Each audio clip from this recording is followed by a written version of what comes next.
Do, do, do, do, do, do. Check one. Hello, everyone, and good evening, or good afternoon, or good morning, wherever you're tuning in from. How's everyone doing? Yes, indeed. Here we are again. Been quite active for a little while, little bit. So,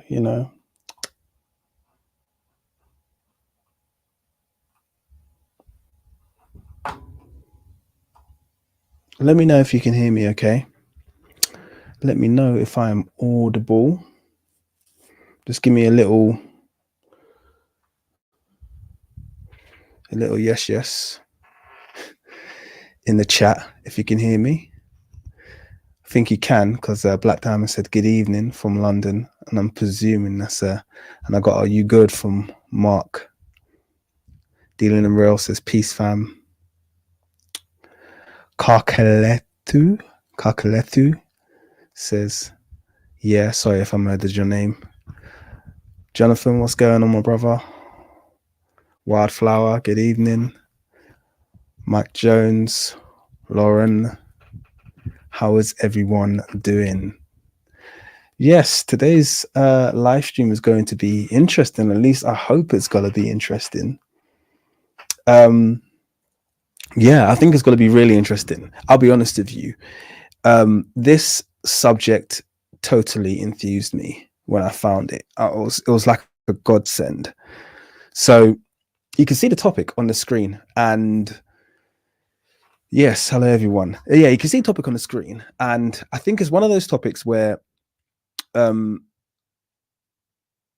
think the agenda needs to be set, because people see topics like these and they, instantly their back kind of gets, they they get nervous, because it sounds like it's an attack, or it sounds like it's something that's been needlessly confrontational, or it sounds like some kind of effort to promote melanated supremacy, and it's none of the above.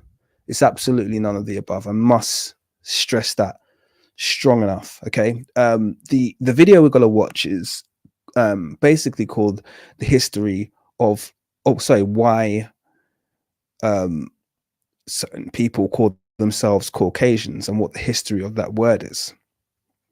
But the reason it's significant is not out of any kind of obsession with people that aren't, that are different, because sometimes that's often what we get. So for instance, we don't want to become the juxtaposition to people like Simon Webb, who I've responded to, or even to a lesser degree the other large creator whose name begins with Meta and ends with Tron, who seems to be kind of like on this knee-jerk reaction to diminish, defame, bring down, subdue anything that melanated African Black people try to do. We don't want to become the juxtaposition of that, and then it almost feels like we're being reactionary. This has got nothing to do with that. This topic has got nothing to do with being reactionary. It's got nothing to do with anything like that. But this topic is probably one of the most fundamentally important topics when it comes to understanding where we are and how we got here. And not just how we got here. One of the biggest things that people always bring up, one of the biggest subjects people always bring up, is that kind of presentist view where they go, well, look, North Africa looks like this now, and Egypt looks like this now, and the Middle East looks like this now, and certain people look like this now, and they've always looked that way. And they completely blank out one of the largest parts of history and understanding demographics, one of the largest movements of people. They always talk about the Bantu migrations. Did you notice I've worked on softening my B there? The Bantu migrations. I've kind of learned to soften my B's. I was practicing it for a long time. How am I doing wildflower, the Bantu migrations. So the am I murderer or am I doing a bit better? Yeah, they like to fixate and oh, thank you, got good work from wildflower. They like to fixate on that, but what they don't like to talk about is the humongous migrations that took place from Europe, from from Western Asia and Eastern Europe into what we now know as the Middle East and North Africa, what they call the MENA regions. They like to ignore that. And the indelible mark this has left on demographics, on history, on modern populations.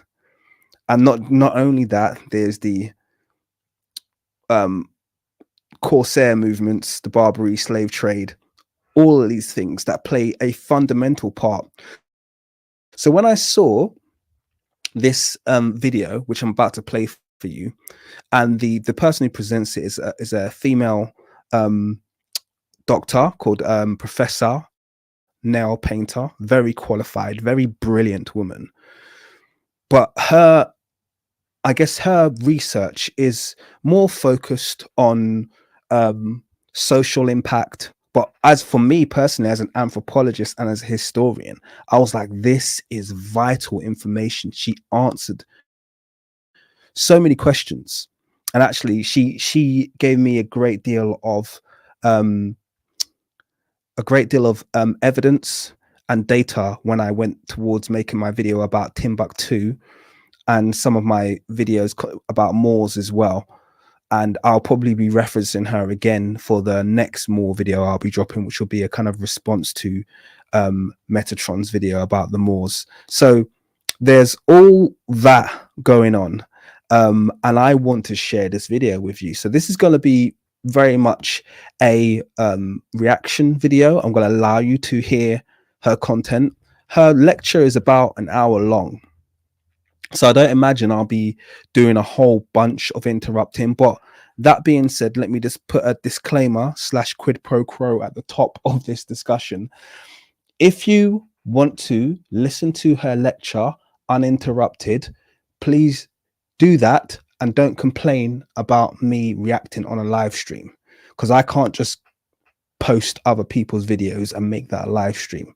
And also, I don't think many of the people here will be very interested in me just posting a video and not responding to it. I think most of the people here are here to have a discussion with me as the creator, which is why I do it that way. So if you don't like it, don't be like, oh my God, stop interrupting her. Like, just go away and watch the video, please. I don't mean that in a rude way, but just go away and watch the video. I've left the link inside the description. So if you get sick of my voice at any point, leave. Don't leave a comment. I don't need to read your comment. Okay. So that's I say that respectfully as well. Okay. So please do that. All right. So I'm going to get started. I feel like I need to say a couple of things. So Darius G, Megatron stay taking L's. Certainly. By the way, I said that I need to do my response to the Moors video, but another creator called Trill Black, who I reacted to one of his videos quite recently, has just posted a very excellent response in regards to Metatron's video about the Moors. It's there. It covers pretty much every argument and thoroughly addresses them and makes it very clear. So I love that video he's posted. It's bought me some time, made me a little bit lackadaisical. It reminds me of when Quelly Mika initially responded to Metatron. I was like, yeah, I can't be bothered anymore because he's done such a good job. So I love the fact that in this community we're surrounded by so many brilliant minds, and not just brilliant minds, hard workers who are really willing to put the effort in to, making sure that we keep well informed and people aren't just putting misinformation out there. So I love the fact that we've got such a great community of creators and researchers and historians who are, doing a fantastic job. So yeah, it's great. Please check out the video. It is excellent. So I think that's it for the intros. We're about yeah, just under 10 minutes in. I think that's a good time for everyone to be in here. We've got about 130 in the room, which is excellent. I can see people hitting up the likes, so thank you very much. And I think a lot of you have watched the Troll Black video and you're actually giving the feedback saying, yes, it is pucker, as we'd say in the UK. Very, very good response there by Troll Black. So hello to everyone who's in the chat. Lots of the regular faces are here.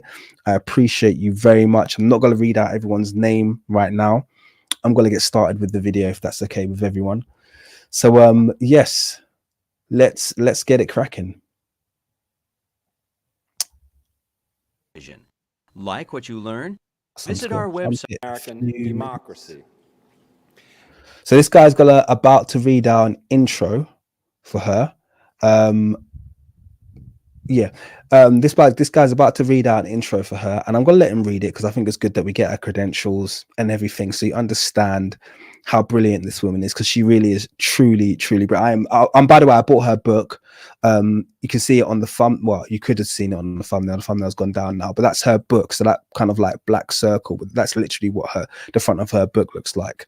That's a screenshot of her book. So it's an excellent book. I've left a link for her book in the description. That link is an affiliate link. So if you do decide to purchase her book from Amazon, please use that link, because then I get paid for it. Yeah, being transparent. Okay, I've said it in the description anyway, but those are affiliate links. Any book links that I leave in my descriptions are affiliate links, and it's just another way of generating income. So feel free to purchase it. But if you do purchase it with the link, you're doing the channel a favor and you do myself a favor. So obviously I'm going to say thank you very much if you do shoot. And you don't pay any extra. So, why not? But anyway, on that note, let the video play. Past lecturers, Ambassador Jean Kirkpatrick, Senator Alan Simpson, this is a text, Representative Thomas Foley, Walter Lefebvre. As a scholar and public intellectual, Professor Painter has helped transform how we think and write about 19th and 20th century U.S. history. So just a very, very quick pause. This is just a very quick sound check. Can everybody hear the video okay? Yeah, just let me know, just one word. Yes, it sounds good. And I'll carry on. I'll let it play for a bit. But I just want to know that the audio is all good on the video. Wide-ranging and stimulating body of historical scholarship has ranged across African American history, Southern history, working class history, women's history, cultural history, social history, and for good measure, intellectual history. Her scholarly range is stunning. Her scholarship itself is exemplary. Because of her powerful work, we now see 19th century Black immigrants, Black working class radicals and communists, the late 19th and early 20th century, Sojourner Truth, enslaved women, and yes, white people in fresh and revealing ways. Those of us who make it a point to read her work, including her strikingly perceptive essays, articles, and reviews, delight in her historical sensibility, her erudition, her rigor, her insight, and her inviting prose. Those of us who know Nell personally marvel at the commitment to teaching and to the training of future historians and scholars. Both of these have earmarked her path-breaking career, a career that took her to the University of North Carolina at Chapel Hill and the University of Pennsylvania before Princeton. Many of her former graduate students have gone on to illustrious scholarly careers in their own right. Nell's mentorship is not only exceptional, but legendary. A genuinely cool and deeply humane person, Nell has modeled intellectual generosity, graciousness, and rigor. At critical points in the careers of many historians, like myself, Nell... Sorry, I don't remember the intro being this long. I'm slightly regretting it now. Get on with it, brother. I'm skipping a tiny bit, sorry. Becoming an exciting visual artist, sporting a 2009 BFA from Rutgers and a 2011 MFA from the Rhode Island School of Design. With her BA in anthropology from Berkeley, her MA in African history from UCLA, and her PhD in American history from Harvard, she knows a thing or two about credentials. Not bad, as my down-home friends would say, for a true home girl. So a quick answer to a question. The video is about 10 years old, if I remember correctly. So I think this is about 10 years old. A graduate from Oakland Tech's Gifted and Talented program. This afternoon, Professor Painter will be speaking on and illustrating why white people are called Caucasian. Now.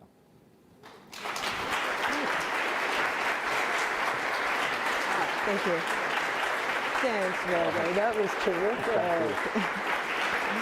Thank you, sir.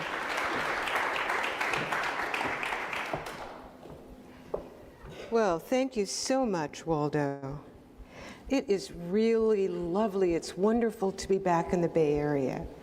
I haven't been here since last year. My father, who's now 94, who spent his career in Lewis Hall as the chief technician of chemistry, last year came to New Jersey. So we haven't been coming back as often as we did before. I want to thank the Jefferson Lecture Committee for bringing me here from Newark and for giving me the chance to talk to you and see old friends and some new friends. So this afternoon, my talk has 3 sections. One is an autobiographical section, fairly short. I want to tell you something about my process. The second part is the actual body of the lecture with the illustrations which I made especially for you. Why? You better not carry on doing that. There's no reason it should be doing that. You know, I haven't figured out why it does the pausing thing yet. I really miss using OBS, but it doesn't work with my computer anymore. So fingers crossed. Let's see if it gets going again. It's very low res, the video. And then the last section is very brief. It has just one image, which the Georgian National Museum very kindly let me use without making me pay for permission. So the question of why are white people called Caucasian lies at the foundation of my 2010 book, The History of White People. People ask me, why did you write that book? And I said, I wanted to understand why white people are called Caucasian. I started working during the Chechenian wars of the late 20th century. And I thought, why are American white people called Chechens? And so the book came out of that. And that's a very good question. Sorry to just pause it there, but it's such a good question that no one answers. Okay. They have this term which relates them to a completely different geographic region. And they say, we are this. And you have to flip this on this head, because if melanated people did the same thing, yeah, it would never be acceptable. You know, there would never be and a people who are physically distinct as well, by the way. A lot of the people from Western Asia, Eastern Europe have physical distinction, as you're going to note in this video. So imagine if you know, black people globally started saying, oh, we're I don't know, random, let's say you know, we're the oceanic race. Yeah, imagine if we just start, all Africans said, yeah, we're all members of the oceanic race.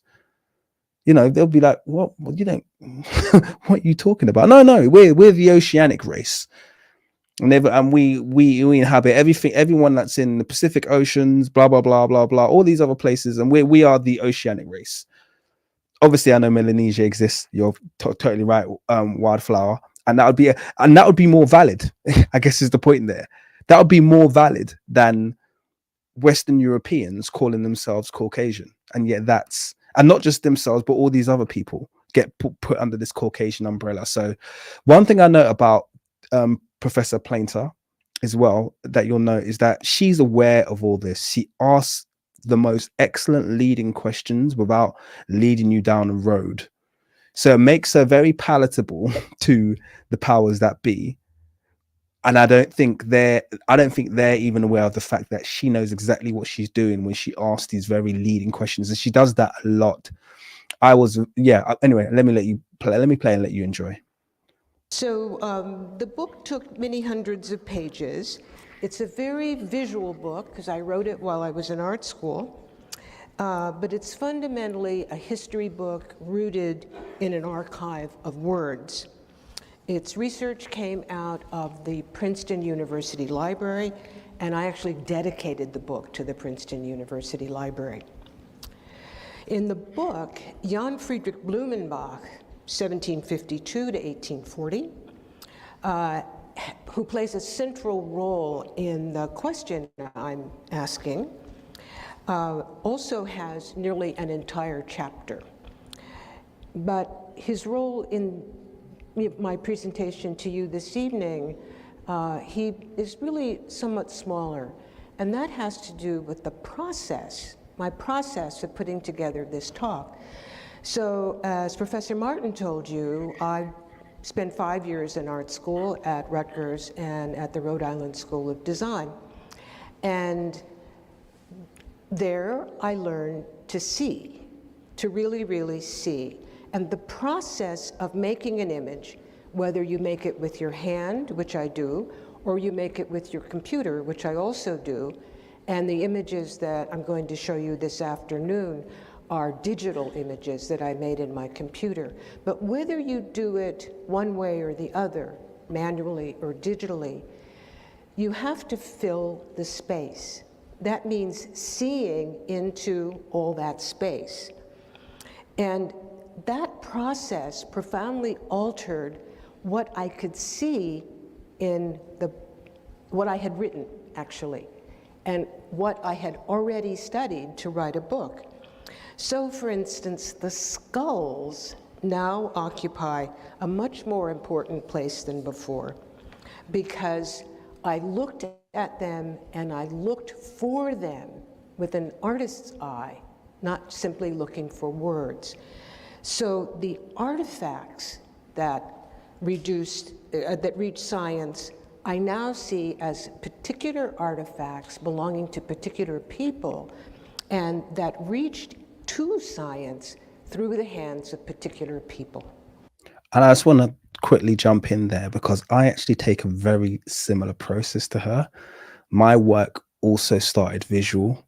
So I do think there's something to, I'm not saying this is always the case, but certainly in my case, people who have perhaps an artistic background and have the ability to see things that other people perhaps don't see, nuances. So I think that's kind of what she's getting at. She's able to pick up on details. Like I said, a lot of my work in the historic field did begin with my understanding. And the first thing that I understood was being able to see phenotypic difference between Africans. That was quite a powerful revelation for me. Because before activating that, so to speak, there was always this view that, Black people were just Black people, and there wasn't that real appreciation. But then when I started seeing difference between ethnicities within very small expanses of land and being able to pick the differences out between people and being able to guess which ethnicity people belong to, not just see them as Black people, that was a really powerful change in my perspective. And I think, it's slightly different to what she's saying, but it's also, I understand that importance. Like, I couldn't do my work couldn't be as informed if I didn't have that kind of ground in art and visual studies, so to speak. Well, I don't even study visual, I guess, it kind of cognate, because it was very cognitive for me, definitely. So my image center approach has the great advantage of embodying, not just quoting or analyzing, scientific utterance, embodying scientific utterance. Because usually in historical writing, the people who intone scientific truth, they remain relatively unknown. Usually you can't see them, you can't see what they're wearing, you can't see how they stand, you can't see their jewelry, for instance. But in today's lecture, written and produced by an artist as well as a historian, I hope to make you see as many people in this story as possible into real people in actual places and particular circumstances. Even those whose destiny was to appear as parts of a taxonomy, as type de ceci, type de cela, as types of millions of people, really, they turn out to be particular individuals whose intimate experiences place them in the path of science. So that's my autobiographical introduction, telling you about my process and how my process influenced what I'm going to show you today. So my topic, the question, why are white people called Caucasian?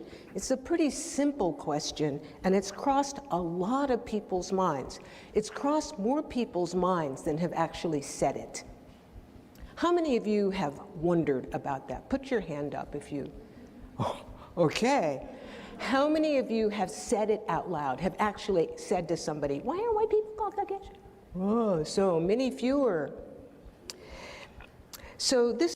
And just revisiting that point again about, you know, I can't remember who I stole this from, but I call it caucasity, the caucasity of it. The fact that they have this term that I would say a majority of them don't know its origins, but gladly use. So if you was to tell them, how was that term formed? Why are you called Caucasian? How did you come to this, you know, to this agreement that was a good catch-all terminology for your sector of people? A majority of them wouldn't be able to answer you. But that's the caucasity of it. You know, that's unacceptable that any other group does that, particularly us as melanated people, so particularly black people. If we had this term, do you know how much it would be dissected? So going back to if we just had like a random term, oh yeah, we are the, you know, we're the Indo-Oceanic people. Let's just say that, which we could claim any part of the globe, by the way, for obvious reasons. But let's just say we just said, do you know how much scrutiny that terminology would come under? We even get, someone mentioned earlier, we even get critiqued for being Afrocentric. You know, even that gets critiqued, but they come up with the most random term, and you're going to see how random the term Caucasian is. It's entirely random. There's no science behind it. Most of you will know. In fact, I'll ask the community quickly, because it can be a bit of a spoiler. Who knows why? Does anyone know the answer to the question as to why they dubbed themselves Caucasian people? Because it's a it's quite a funny story. Why people in Europe and America don't go around calling them? No, they don't. Sat 12 said they don't go around calling themselves Caucasian, but they do claim. If you look at academic papers, it's very heavily leaned on. So they might not say I'm Caucasian, but they will when it suits them, and quite happily. So yeah, I think you need to readjust that. Caucasus Mountains, yeah, some people are saying that. Yep, Eastern region. There's a much more simpler reason though, okay? And it goes back to Blumenbach, who she's going to talk about shortly, okay? And there was a really quote unquote scientific reason. It's a very scientific reason that Lichtgevel has got it. It's because they thought, well, Blumenbach individually thought that the Caucasian skull was the most beautiful. That's the reason why. So he had a bunch of skulls, and he was like, that one looks pretty hot. We're not going to go into that. Blumenbach, by the way, wasn't a racist. Dr. Nell will will extend on that. But he was very much kind of like into his kind of scientific anthropology thing. He was a skull collector. I don't want to spoil too much, but he saw a skull, thought it was really attractive, and so thought, well, we must belong to that group. And that was it. That's the science for you. That's the caucasity. That's all you need to do in the world of Western academics. You don't need any more science than that. Just be attracted to something and you call it your own. Isn't that what they do with ancient Egypt? Isn't that what they do with every society that's achieved something? Oh, we like that. You know what? That's ours. This has come up pretty often this year. So here's a general question. Why are white people called Caucasian? And here's the question for 2013. Now, where exactly is the Caucasus, or are the Caucasus? Look for the red Google marker between the Black and the Caspian Seas. That shows you the place we're looking for, or the places we're looking for. And they're right on the border between Europe and Asia. Now, anthropologists have known what Caucasians look like in terms of taxonomy, type de Caucasus, or something like that. And these images come from William Z. Ripley's Races of Europe, 1899, which was the Bible of race thinking in the early 20th century, was the Bible for the federal government in the era of closing down immigration from Southern and Eastern Europe. So those people standing behind my Brooklyn revelers, those people are or were Caucasians. Now, a word on naming. In both the popular literature and the scientific literature, the names of the people and the places slide around. So we talk about Caucasian, we talk about Circassian or Circassian, we talk about Georgian, and those terms function almost interchangeably outside of Russia. But in the historical period, that is before the 20th century, before the late 20th century, those people were synonyms of the most beautiful people in the world. And if you ask Georgians, that is from the Republic of Georgia, if you ask them now, is it true Georgians are the most beautiful people in the world? What do they say? Yes. I haven't met Circassians and I haven't met people from the Caucasus who call themselves Caucasian, so I don't know their answer.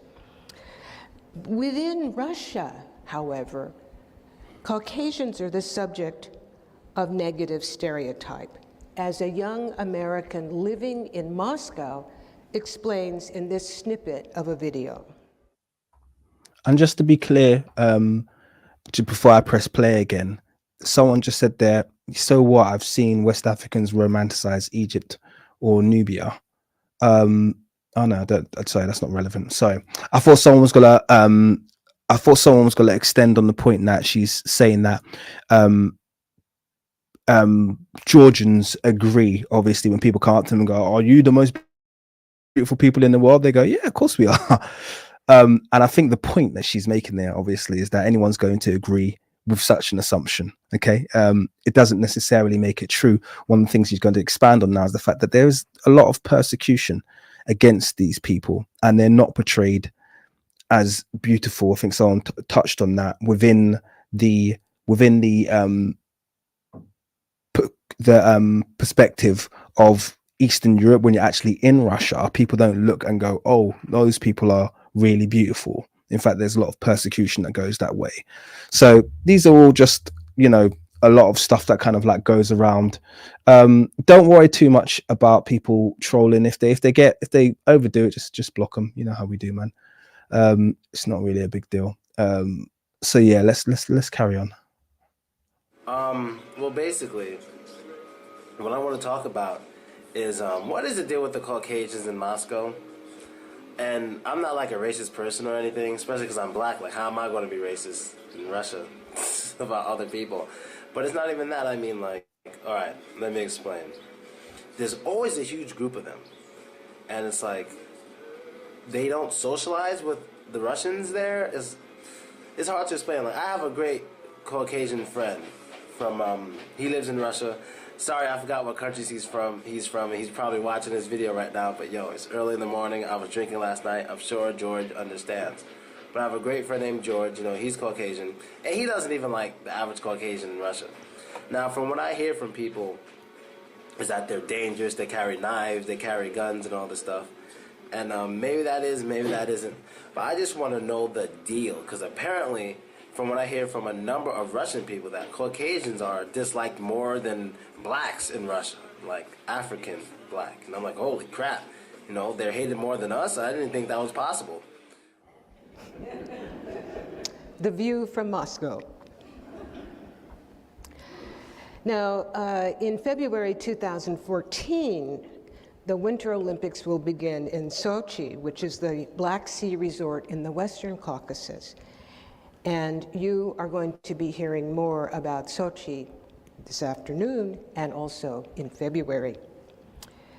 Meanwhile, back in the United States, scientific literature freely employs the word Caucasian as a term taken for granted to mean white people. Or so this is just to expand on a point that I made earlier, irrespective of whether or not people walk around. And by the way, I think people do use it a lot. I think normal Westerners use the term Caucasian a hell of a lot. But when it comes to the subject of history, such as we're discussing any historical matter, that term Caucasian will be employed ad nauseum, because they know they can't say, for instance, the ancient Egyptians were white, because it's ridiculous. there's no evidence of them being white. So they rely on terms like Caucasian, because these terms feel less less related to a color, which they know they can't prove, especially if, you know, if I've put a statue of Tutankhamun's mannequin on the screen and it's clearly dark brown, they're not going to turn around and go, Tutankhamun was white, because they know they're going to sound like an idiot. So what do? They say Tutankhamun was Caucasian. He was Caucasian. It's their way of claiming something without it having to be white. So yes, it's definitely an overused term, and I think that's inside or outside of the field of you know, academics. It's certainly an overused term, and most people just don't know what it means. Non-black people or non-people of color. So it's a word that's still circulating, and it still circulates because it still circulates. It has a place in American jurisprudence. And this is just a perfect example. So I'm going to pause on this quickly because I think this is really important. Just want to show this comment really quickly. So this comment says, by definition, bear in mind, this person has said by definition, Caucasians includes Europeans, West Asians, South Asians, North Africans, Horn Africans, which is weird. How can it be by definition? By definition, Caucasian should only include people from the Caucasus. That's the meaning of the word definition. Okay, this is what you call by extension. Okay, so this is not definition, this is by extension, and this is the whole thing about the term Caucasian. It's utterly meaningless. I was on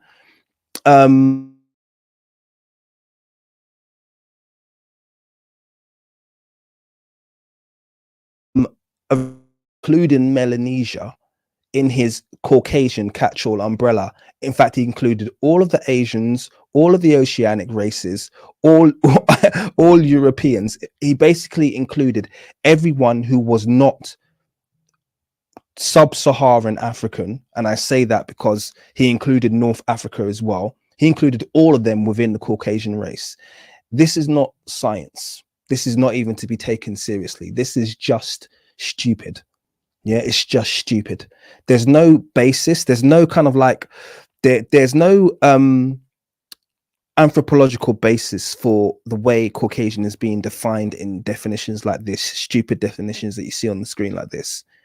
There's no way it's being defined. It's just kind of like, well, those people kind of have similar noses to us. Those people kind of have similar hair to us. Those people kind of have similar complexion. There's no basis for this. It's just include anyone who you want to include in this for any reason. That reason will change from genetics to phenotype to flipping complexion to whatever it is, to height. They'll keep moving the goalposts for whatever population they want to include, and they'll include Nigerians in that when they want to as well. So don't think sub-Saharans are safe, because I guarantee you Fulani will be included in their Caucasian. I guarantee you Tutsi will be included in their Caucasian. Yeah, even you heard the other day, Simon Webb, he included Khoisan in his Caucasian race. This is the limitless stupidity of Europeans who employ this term. Limitless stupidity. Okay, so yeah, there you go.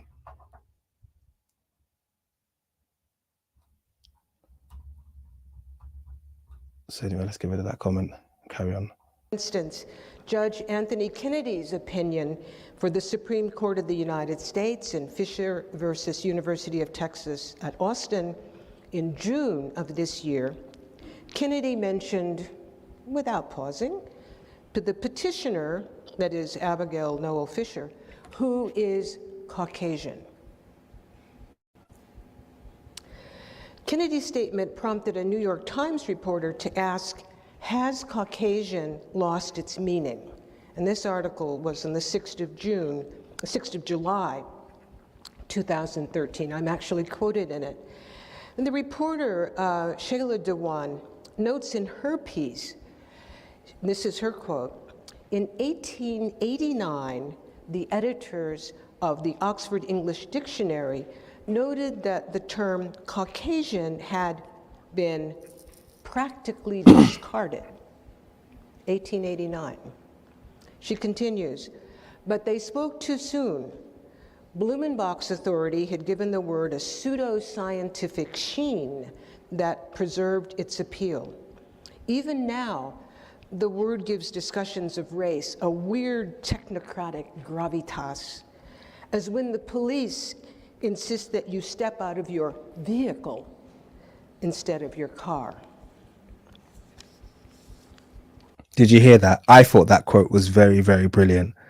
It's like race, or at least race is a pseudoscience. This whole concept of race, belonging to a race, is a pseudoscience. In particular, the white race. That's, total pseudoscience. Okay, there's nothing to it. But then when they took up Blumenbach's definition of Caucasian, it all of a sudden makes something sound scientific again. Just like you saw someone there, by definition, Caucasian means North Africans, East Africans, South Africans, West Asians, North Asians, Americans, Native Americans, everything. Yeah, that doesn't, saying the word Caucasian doesn't make your pseudo-scientific nonsense suddenly make sense. You can't just on a whim decide to relate random groups across the across the world under an umbrella that you've decided you're going to call a racial group. It's absolutely ridiculous. And you know what's hilarious? Yeah, let's talk about the really quickly. Let's talk about the Horn African one, because that's one that they like to bring up. Let's, for the sake of argument, take their highest estimates and say Horn Africans are got 40% West Asian DNA. That's by the way well off, but I'm gonna give them the benefit of the doubt and say, fine, okay, let's give you that. That means the remaining 60% of their DNA is African. Do we agree on that? Yeah. So even at your highest estimate, they're more African than they are West Asian, which, and by the way, West Asians are mixed as well. Everyone's mixed. Well, we're not going to go into that. But by definition, even if we take your highest estimates, there will always going to be more African, more native African than they are anything else. But by having that little attribution of quote unquote Caucasian admixture, which they've just created, by the way, it makes they get to be brought into the group, and they're no longer African. So you give me 2%, 1%, you can prove that I had one ancestor that got busy with a Caucasian, which, by the way, you've defined somewhere in history. And now I'm Caucasian, all my offspring are Caucasian. Every achievement that we do, regardless of where that achievement was, and regardless of our culture, what we do on a daily basis, the language we speak, we will forever be classified as Caucasian because of that single interaction. That is the stupidity that we deal with. Okay, once again. There is a short answer to my question, short but opaque. In the late 18th century, Jan Friedrich Blumenbach, an 18th century German scholar, assigned the... Just really quickly, I want to read one comment really quickly because I think it says it in a nutshell. One drop rule, and this is how it works. It's the one drop rule when it comes to attributing anything negative. That's one drop black. Okay, so whenever there's anything negative, anything they want to take away from, it's one drop black rule. But whenever it's something that they want, it's something positive, something that's been achieved, all of a sudden it's one drop Caucasian. Because when it was the 1980s, yeah, and we had the Live Aid adverts, does anyone remember all that Live Aid, you know, Bob Geldof and all of that, feed the world, blah, blah, blah. Does anyone know what was the nation that all of that footage around all of that charitable work, what country was that? Someone put it in the comments. During Live Aid, what country was all of that footage centered around? Thank you, Wildflower. Ethiopia. They weren't Caucasians then. They weren't Caucasians then.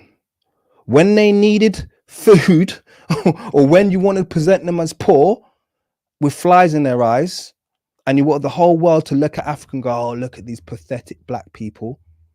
All of a sudden, Ethiopians weren't Caucasian then. You didn't hear all of these people like the ones I've got in the comment right now with the, oh, Caucasians actually includes East Africans. You didn't hear them saying Ethiopians were Caucasian back then, did you? I didn't hear one person calling Ethiopian Caucasian back in the Feed the World days. I didn't hear anyone calling that. But when it came to when it comes to claiming history, when you see an obelisk, yeah, an Axumite obelisk, yeah, something cool coming out of Africa, all of a sudden, oh yeah, Ethiopians, yeah, they're Caucasians, they're the same as us. Okay, man. Okay. Let's keep it moving. Name to people living in Western Europe, to the River Ob in Russia, to Northern Africa, and to India. Call them Caucasian. It's a large group of people. Blumenbach enjoyed a scholarly reputation that gave his designation enormous heft, and it got picked up very quickly. Although the term Caucasian now has many synonyms, including white, it retains a certain currency by dint of repetition. So the short answer is that skull, you see. The fuller and longer answer is complicated, and it entails the history of scholarly exchange, Russian imperialism, and notions of human beauty. So the short answer first. Jan Friedrich Blumenbach, the father of physical anthropology, the father of scientific anthropology, called the people in Europe over to India, well into Russia and North Africa, Caucasians, because they were the most beautiful in the world. And here you have Blumenbach and the skull that inspired the designation. And Blumenbach says, also for the determination of the really most beautiful form of skull. I'm telling you right now, yeah. I know I'm gonna sound crazy here, but I swear to you, if I find out this guy Blumenbach was mixed race, because I know what Europe was like back in the day, and I'm looking at this photo of him here, yeah, this drawing of him, and if I find out this guy was mixed race, I would not be surprised. I'll be so angry and disappointed. Please, for the love of God, do not let me find out this guy's mixed race. But anyway, you heard the reasoning there, okay? You heard the reasoning there. It was quite clear. They selected those regions because essentially he believed those regions had the most beautiful skull formation, and he decided to call them all, Caucasians essentially, and include himself. So the Caucasus region was the kind of like the central point, but then he decided, oh well, I like the way these skulls look, so we're going to be a part of that race. Very peculiar. I'm not even sure how it works, and yeah, of course, I'm going to disagree with him. I want to say a quick thank you. I've got a donation I just need to read out. Bear with me. Quick thank you to Dejuan Menzies, who says the so-called Western nations exploit African nations for their wealth and resources. Look at what they did to Libya. Absolutely. Going back just really quickly to the point I was making about Ethiopia, and obviously that's not to disrespect any Ethiopians. Ethiopians have always been African, okay? It's never changed for Africans. From an African perspective, Ethiopia has always been a part of Africa. Ethiopian people have always been African people. We have to, we've loved, claimed, and walked alongside our Ethiopian brothers through good, bad, and ugly.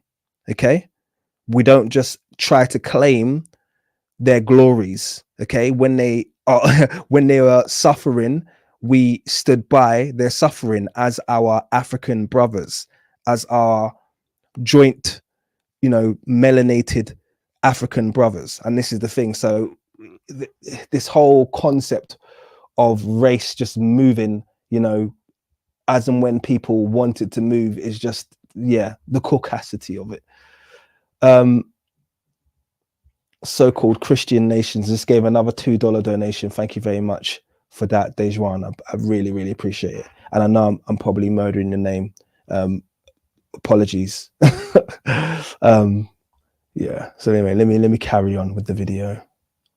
Which in my beautiful typical head of a young Georgian female, always of itself attracts every eye, however little observant.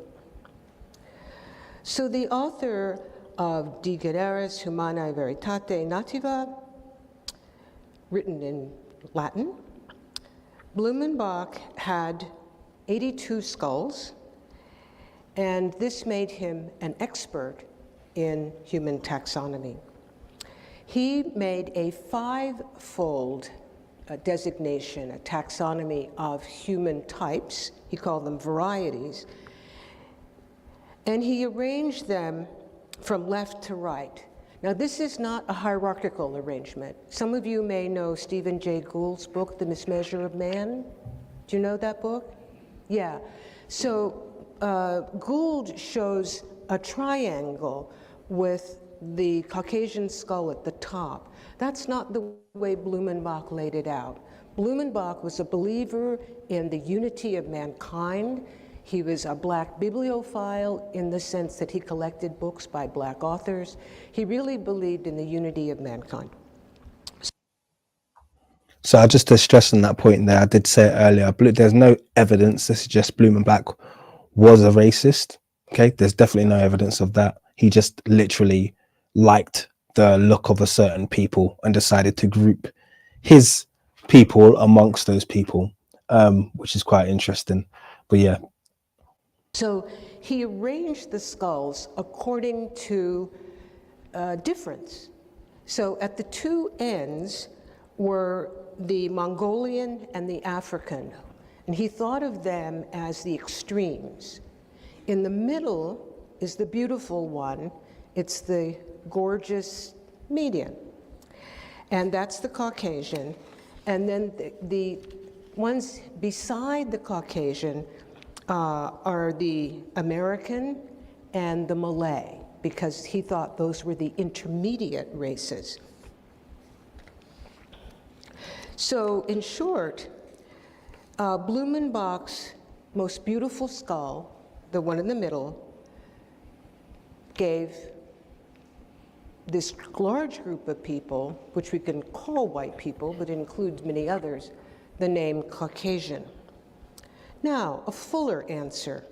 We need to look at Russian imperialism and English imperialism, scholarly networks, and slavery. Slavery, which gave rise to the figure of the odalisque, that is the beautiful white slave girl, as a figure of quintessential beauty. So this is about beauty not only of skulls, but also of slave girls. But whose skulls were these? And how did they get to Blumenbach in Germany? The skull that made white people Caucasian was a gift of Georg von Asch, 1729 to 1807, a Russian of German background who had studied at Blumenbach's Göttingen University. And Asch was considered one of the great fathers of the Göttingen Library and all their collections. So one of the 5 skulls embodying Blumenbach's human varieties, those 5 skulls, 2 of them came from Asch. Asch also sent skulls and books and all sorts of things. So here we have Asch giving the skull to Göttingen. Now, Asch gave lots of skulls to Blumenbach. Of the 82, something like 20 or 25 came from Asch. Who was this man? He had some nice clothes. That's one thing we know. He was a medical doctor who served in Catherine the Great's armies when Catherine the Great was launched on imperialism at the expense of the Ottoman Empire and others as well. She was a Russian of German background, as many of the aristocratic Russians were. And am I the only one getting mixed vibes from Blumenbach's face when they were showing him a minute ago? Jonathan said he is mixed as well. I'm definitely getting some mixed vibes from him. Definitely. Asch served her imperial designs. In the 1780s and 1790s, Catherine was taking over the Caucasus. She began with Georgia as a protectorate of Russia in 1783. And remember, the beautiful skull was from Georgia. And just, I think on that note, Blumenbach, I'm guessing by the name he's German. I could be, I should probably look into that. I'll find out exactly where he's from. But if he's German, that would obviously give weight to the fact that he's likely of mixed ancestry, because if you've been on the channel for a little while, you'll know there's a lot of color coming out of that region for for the last several hundreds of years. So yeah. The Russian conquest of the Caucasus took a century and entailed ethnic cleansing and genocide. And to this day, every time Russian power falters, Caucasians make a break for independence. So, 2 of Blumenbach's 5 skulls from Asch.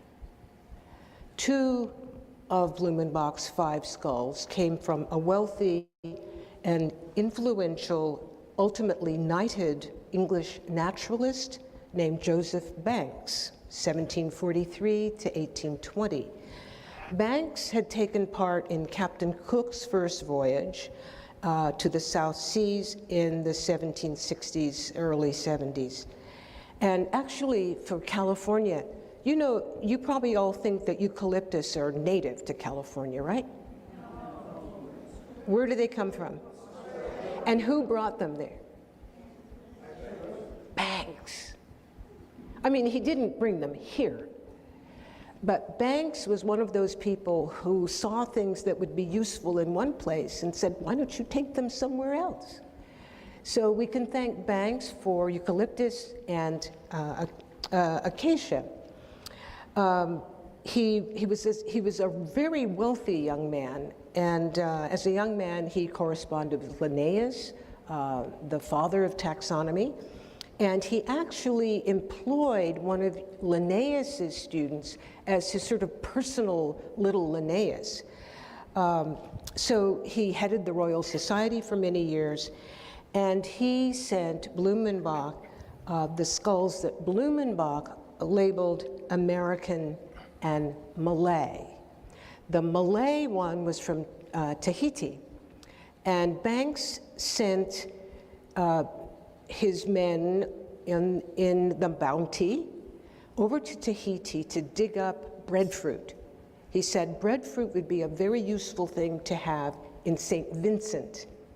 You know, it's funny. When I saw this video, I instantly, as soon as she said breadfruit, I knew she was going to say St. Vincent. Because, yeah, my kids are part Vincentian. So I know that breadfruit is, you know, that's the only place that I know of where they eat breadfruit. Tastes like yam. It's really weird. But yeah, so as soon as she said breadfruit, I knew she was going to say St. Vincent. Quick side note to everyone. We're probably not all clear on Blumenbach's skulls, or the five groups that he had, and I think it would actually probably be quite good for us to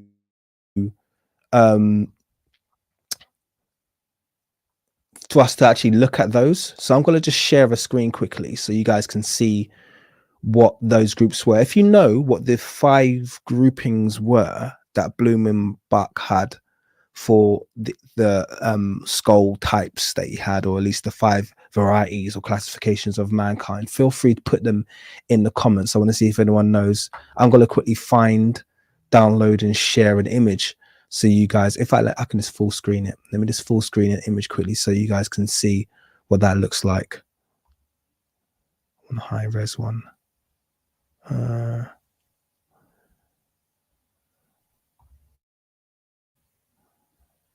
Can't find a high res image of it. This one looks pretty decent. Okay. Open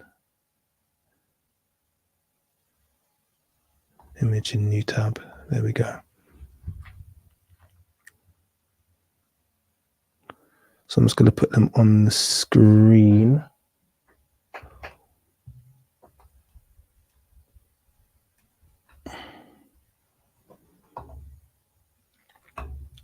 This will be quite a good little exercise actually, because we can't really see the labels properly.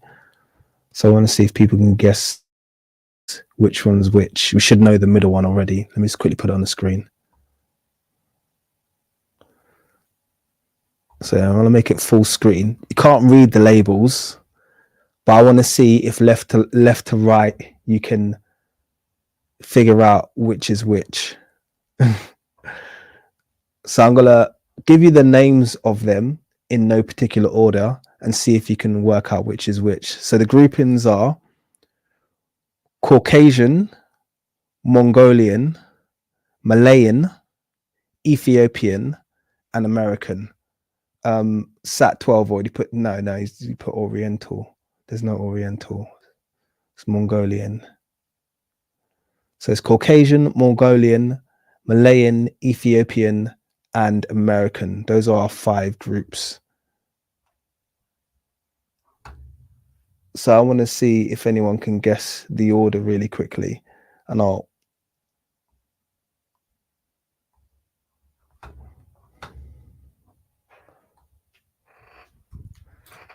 let me just put, I'm going to quickly put those groups in the chat for you quickly. So Caucasian is the middle, correct? Caucasian, Mongolian, Malayan,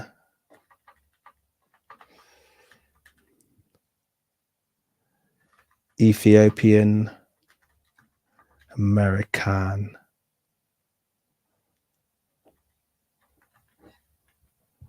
There you go. So that's popped in the chat. So someone said Ethiopian is far left, but they meant right. I knew you meant right, so factored. Yes, that's correct. So we got Caucasian in the middle over here. We got Ethiopian on the far right over here. Does anyone know what the rest are?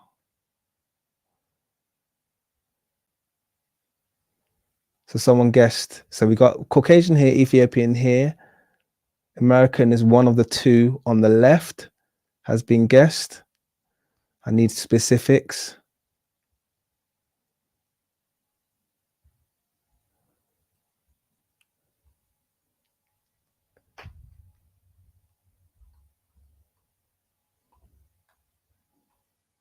I want to see if anyone gets this right.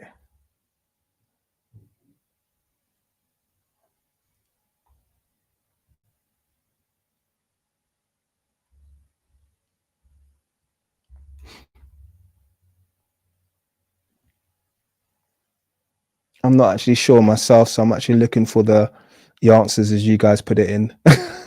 The last one is Ethiopian. I'm pretty sure of that one. So someone said the last one's African. It's called Ethiopian and blooming back. She hasn't got a specific one for African. Ethiopia encompasses African, I'm guessing. So Skeptical Baby says Mongolian on the left, American, second, Caucasian, Malay, and Ethiopian. See, I'd feel fairly confident in saying that one might be correct.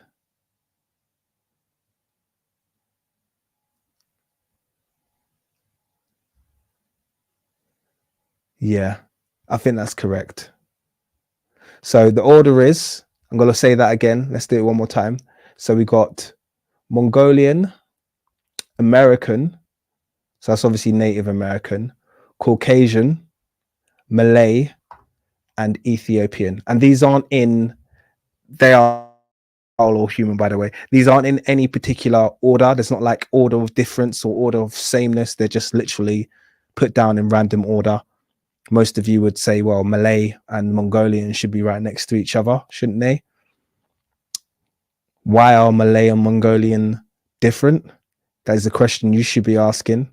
I've got an idea as to why he had two distinct groups of them, because I think, yeah, that's a part of history that once again is being slightly hidden from us. But anyway, yeah, brilliant. We know those now. Let's quickly jump back to the video and let it play. Good thing to eat. Oh, and by the way, loads of you said breadfruit's eaten all over the Caribbean. I know it is, but I don't see it eaten as much. Okay, I could be being biased here, but I've got obviously loads and loads of Caribbean friends, and breadfruit always feels like it's a Vincentian thing. I could be wrong. It just feels like everyone, like it's kind of like, yeah, you go to St. Vincent, you bring back breadfruit. I don't know. I could be wrong. Cheap. So he sent his men out to dig up the breadfruit. They spent months and months and months doing that. And during that time, they made liaisons with local women. And one of the reasons for the mutiny on the Bounty was having to leave Tahiti to go to St. Vincent with the breadfruit.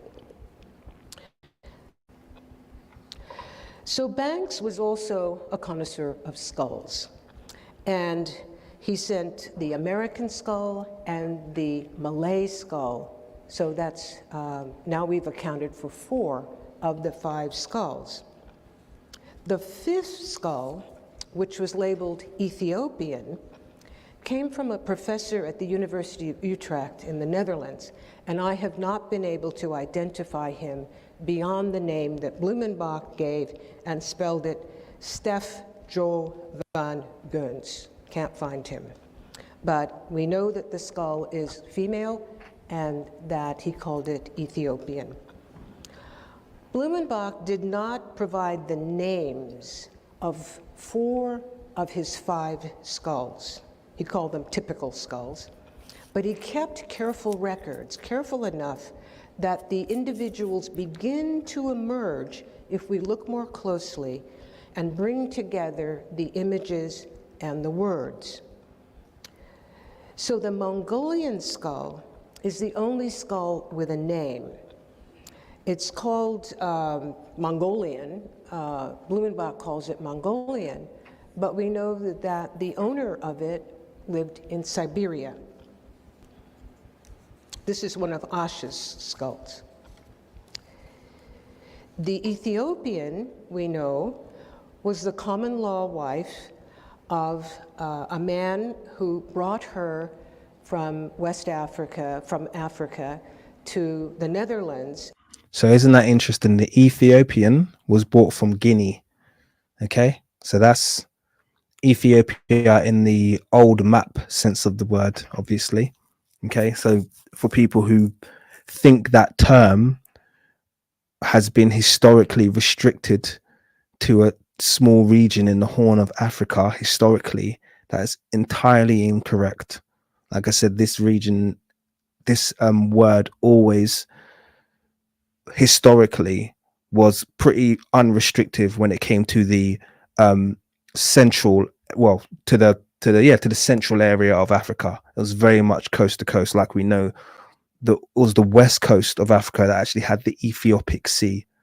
So it's funny how the Ethiopian female, once again, is taken from Guinea on the very, very western tip of Africa for the Ethiopian sample, so to speak. So yes, we know obviously in modern times the landmass that was formerly called Abyssinia has become Ethiopia, but it's important that we don't extrapolate that backwards through history, because it's just not accurate to do that. And considering the traffic, probably she was from Ghana, what we now call Ghana, and we know that she died in Amsterdam in her 28th year. The American lived in the Caribbean island of St. Vincent, and this is the St. Vincent where Banks had close friends, including the head of the Royal Garden. So we know that the Carib chief's bones were dug up for Banks and then sent to Blumenbach.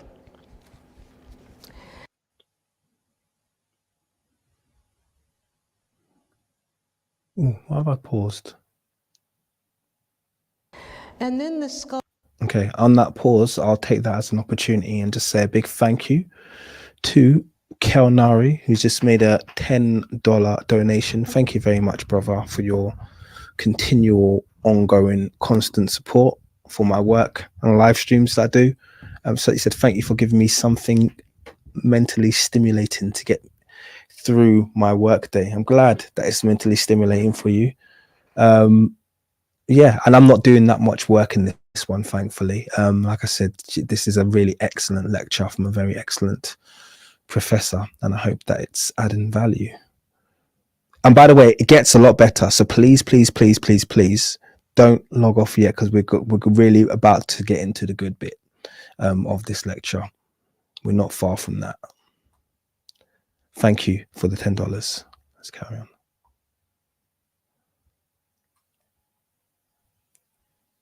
That's a long pause.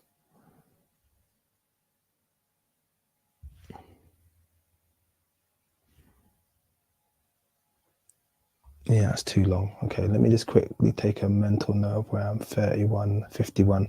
I'm going to do a re-upload and try and get the network kick-started again. Hey, when does this?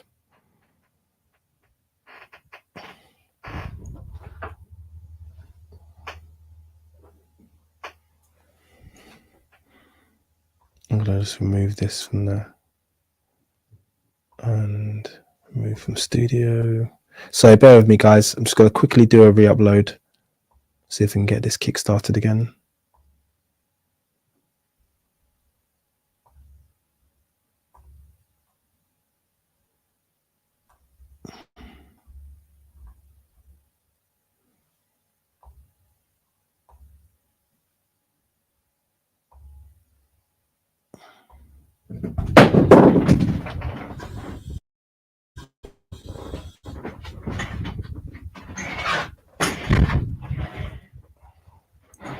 Okay. Just done a network reconnection. Hope I didn't lose anyone. This program is presented by And I University. I'm hoping that we'll get Taxonomy. a better stream. The Ethiopian, we know, was the common law wife of a man who brought her from West Africa, from Africa to the Netherlands, and considering the traffic, probably she was from Ghana, what we now call Ghana, and we know that she died in Amsterdam in her 28th year. The American lived in the Caribbean island of St. Vincent, and this is the St. Vincent where Banks had close friends, including the head of the Royal Garden. So we know. I find that quite interesting that the American sample was taken from St. Vincent.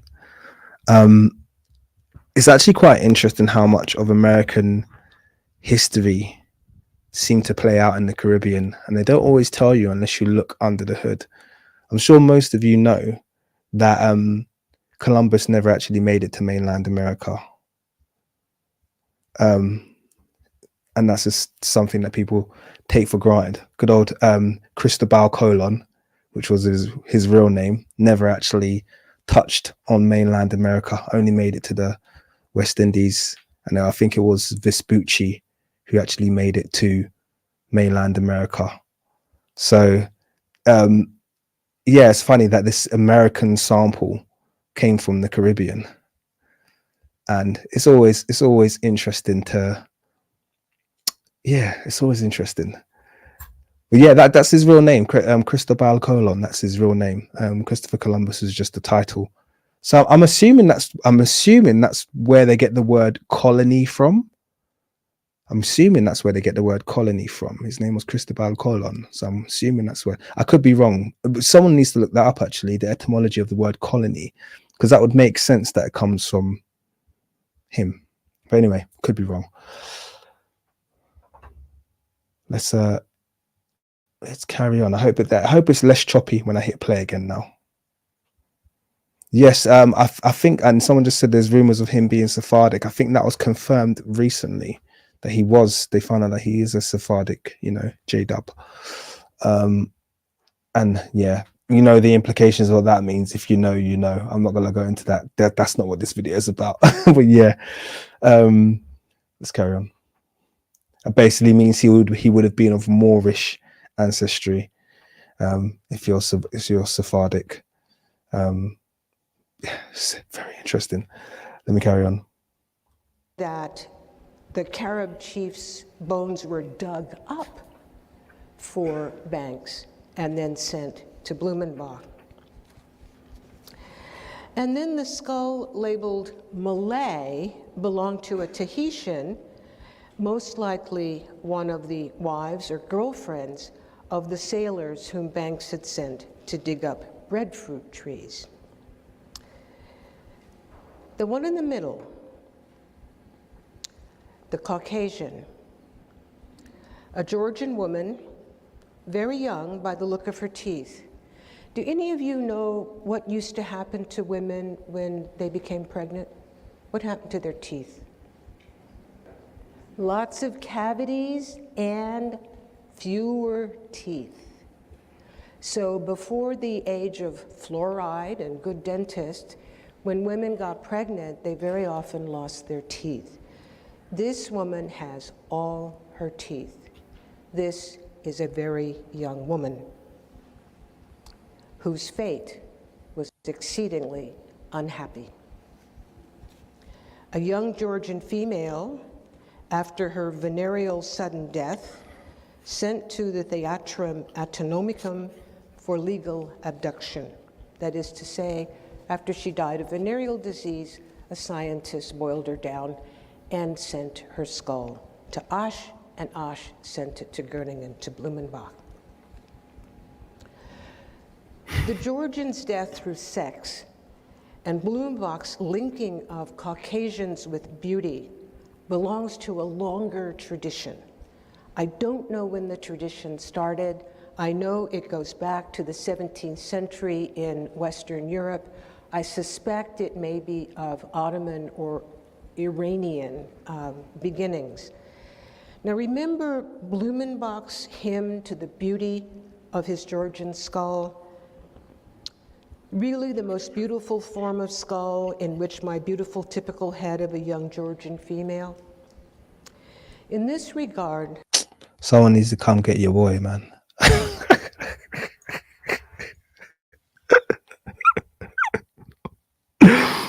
Oh, I've got so many jokes going through my head right now, but I must behave myself. Oh man. No, I'm just gonna press play. Sorry, I'm not gonna go there.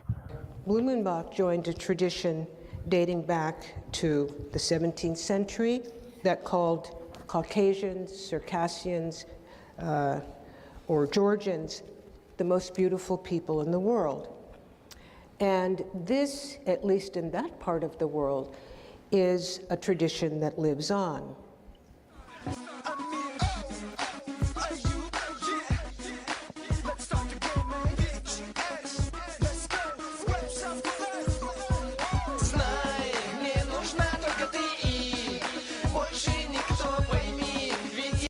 You know what's quite interesting as well? Just I'm gonna throw this out there as a little quid pro quo, is that a majority of modern Caucasians, and actually historical ones probably, but certainly now, they most of them are Muslim. Yeah, so you know these are the same people. These kind of like your Chechen kind of Dagestani kind of people. These are your Caucasians. Most of them are like the only Muslims that you'll find in that part of the world, and people will be desperately R-word towards them, but at the same time claim their landmass. Almost, you know, it's so weird how this happens on so many levels, isn't it? Isn't it so weird how this happens on so many levels? On the one hand, you don't like these people, but on the other hand, the same people who probably don't like those people and don't like their belief system, don't like anything about them, will proudly walk around and call themselves, yeah, we're Caucasian. Yeah, this is proud part of Caucasian history. It's like, oh, cool. So you're all right with these people now, yeah? You're okay with them. You've got no problem with these Muslim people that you normally can't stand, yeah, that you call barbarians, whatever. But because now they got something, a useful label that you can use. Now they're part of the gang, yeah, gang. It's just funny. It's just funny how they move these they move these bars of acceptance as and when it suits the agenda. A quick thank you, well, not necessarily a quick one, but a big thank you, I should say, to Hebrew in Business for your very generous $10 donations. It's not just that. European history is strictly tied to the island of Hispaniola, now the Dominican Republic and Haiti. Louis XVI was to be executed. Oh, okay, I want to have a longer conversation with you about that. Interestingly enough, I'm doing a video right now on the Bourbons, which you'd probably find very interesting. That one's gonna be that's gonna be more controversial than probably any video I've dropped for a very long time. So everyone, please hold on to your horses for when my Louis XIV video drops. And the Bourbons, they are that's gonna stir some people the wrong way, and I don't care. I'm gonna enjoy it. I'm gonna enjoy the fallout. Was there any others? I feel like I missed another one. Is there another one? Just scrolling up and down. Sorry, bear with me. I feel like there's another one. Oh, here it is. Yeah, one's just another one from Hebrew in Business. Thank you very much, brother. And he says here, the French Revolution played a huge role in the Haitian Revolution and freedom. there is a direct connection action to Europe that gets overlooked. It's interesting because I can't remember whose channel I was watching. Was it Dante Fortson? No, it wasn't. It was someone else. It was Straight Up. There's a channel called Straight Up. By the way, that's a good channel, I'm telling you right now. I'm not sure if he's done anything recently. He had a theory that Louverture, what's his name again? Toussaint. That Toussaint, God, I've forgotten his full name, but the Haitian, the quote unquote Haitian commander who led the fleet to successful struggle against the French infantry. He actually had a theory. It was just a theory, by the way. I haven't done any of the due diligence, but I just found it interesting. I thought that, yeah, Toussaint Louverture. Thank you very much for helping me to pronounce that. Yeah, he actually had a theory that he was French in origin, and many of the Haitians, that basically Haiti is just a French colony, i.e. not a place colonized by the French, but the Haitians were directly from France and they settled there, and the whole story of a conflict was made up. It's just a settled French colony filled with French people. And yeah, the reason that I was like, I'm not gonna write this one off is because my research is leading to me to believe that that's not the only place that happened. So I'm not going to go into that anymore because that's going to sound really, really, really, really, really crazy. Okay. And I haven't done enough due diligence. So I'm not going to post that as anyone could turn around right now and give me 5 bits of research that basically say you're totally wrong. And I'll be like, fine. I was just throwing that out there because of the statement that someone just made there. Just something to kind of like, yeah, when I heard it pricked my ears, and I thought it doesn't sound unreasonable. I know that sounds crazy, but it doesn't sound unreasonable to me. Yeah, but there you go.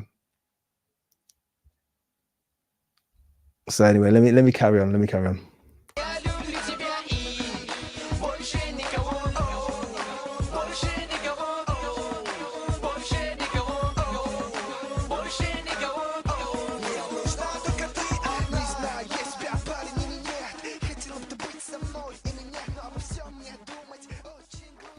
Nice looking people, huh?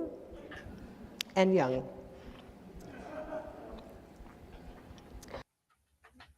One of the earliest Europeans to attempt to categorize people by body type was François Bernier, 1625 to 1688, a French physician and traveler who became the personal physician of the Mughal Emperor of India for 12 years.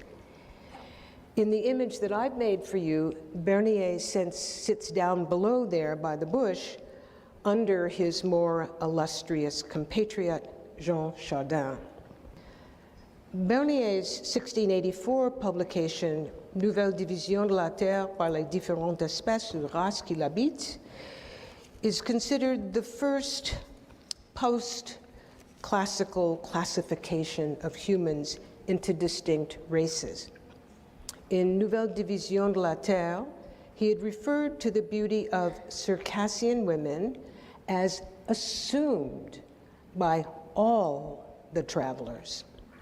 All the travelers. In a 1667 letter from Shiraz, Persia, Bernier described the burning of widows in India. At this point in his career, he was evidently going around watching widows being burnt, because he described several of the burnings, older ones, younger ones, and so forth. And at one burning, he was together with Jean Chardin, who was another illustrious French traveler who was also a jewelry merchant.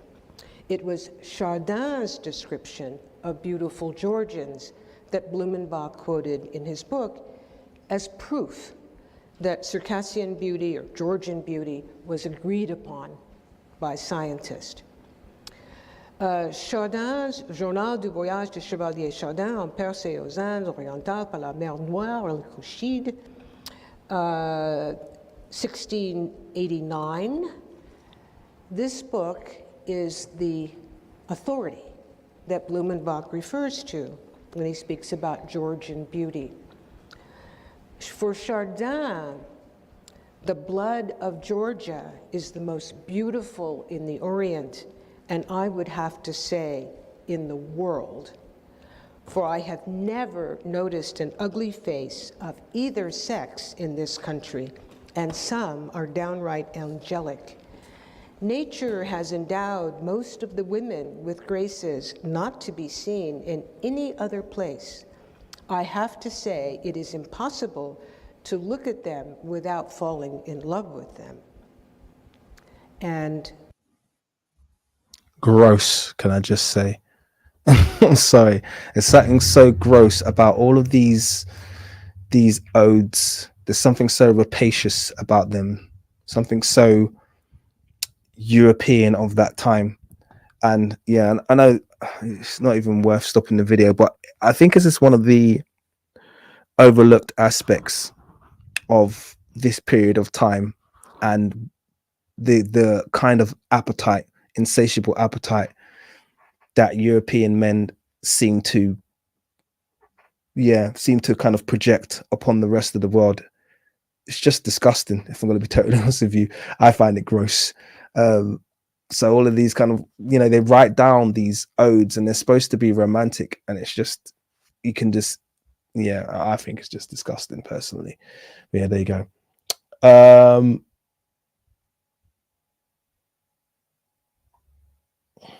So you said that's incorrect. I'm from there, and my lineage never mixed with European. The colonizers tricked us for liberation, then wrote us out of their constitution. We made a deal with Spain. So to be clear, when I say settled French, I'm not talking necessarily about non-melanated people. I'm talking about melanated people. The theory that I heard, which by the way, I'm happy for you to correct me on, by the way, I'm not going to die on this sword, but I'm just going to explain it clearly, is that the melanated French went and they fought alongside the Haitians and settled, essentially. That was the theory that I heard. So the whole idea of a kind of like, basically, the melanated French basically settled, and Toussaint Louverture was actually one of them. He was actually a French general before he became a Haitian general. That's the theory that I heard. Once again, happy for you to correct me on this, but France did have a huge melanated population at that time. Where they resettled or were taken to, or how they disappeared from there, that's a whole nother discussion that has so many layers to it. But you're from there, and I'm not going to act like I know more about the place than you do. So very, very happy to receive your correction if you think I'm incorrect there. And I appreciate the $10 donation as well. But it just gives some, maybe there's something there for you to research. Like I said, I was pretty much kind of like, well, Haitian Revolution, boom, boom, boom. That was one of my favorite things to talk about. But when I heard that, it just happened to coincide with a whole load of research I was doing on that very topic, and it made a lot of things make sense to me, and that's why it resonated. But yeah, thank you for your feedback. I appreciate it, brother. And your donation, of course. Yeah, let me carry on.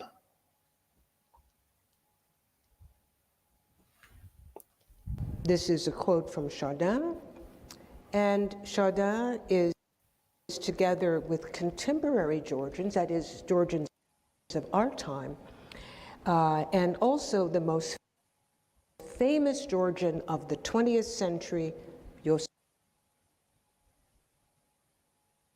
Stalin. Oh my gosh, why is it pausing again? I hate when it starts doing this. There's no reason for this to be happening. Now, by the time Blumenbach wrote in the late 18th century, Chardin's view was commonplace. And the world's most... This is a 360p video, so there should be no struggle in here. This is just poorly made software. Illustrious philosopher, Immanuel Kant, agrees with Chardin and with Blumenbach. In Observations on the Feeling of the Beautiful and the Sublime of 1763, Kant says Circassian and Georgian maidens have always been considered extremely pretty by all Europeans who travel through their lands. And Kant... Okay, so I'm just removing that. I'm going to see if I can add it back again. Gosh. Sorry guys, I'm just going to remove and re-add it again and hope that it works better.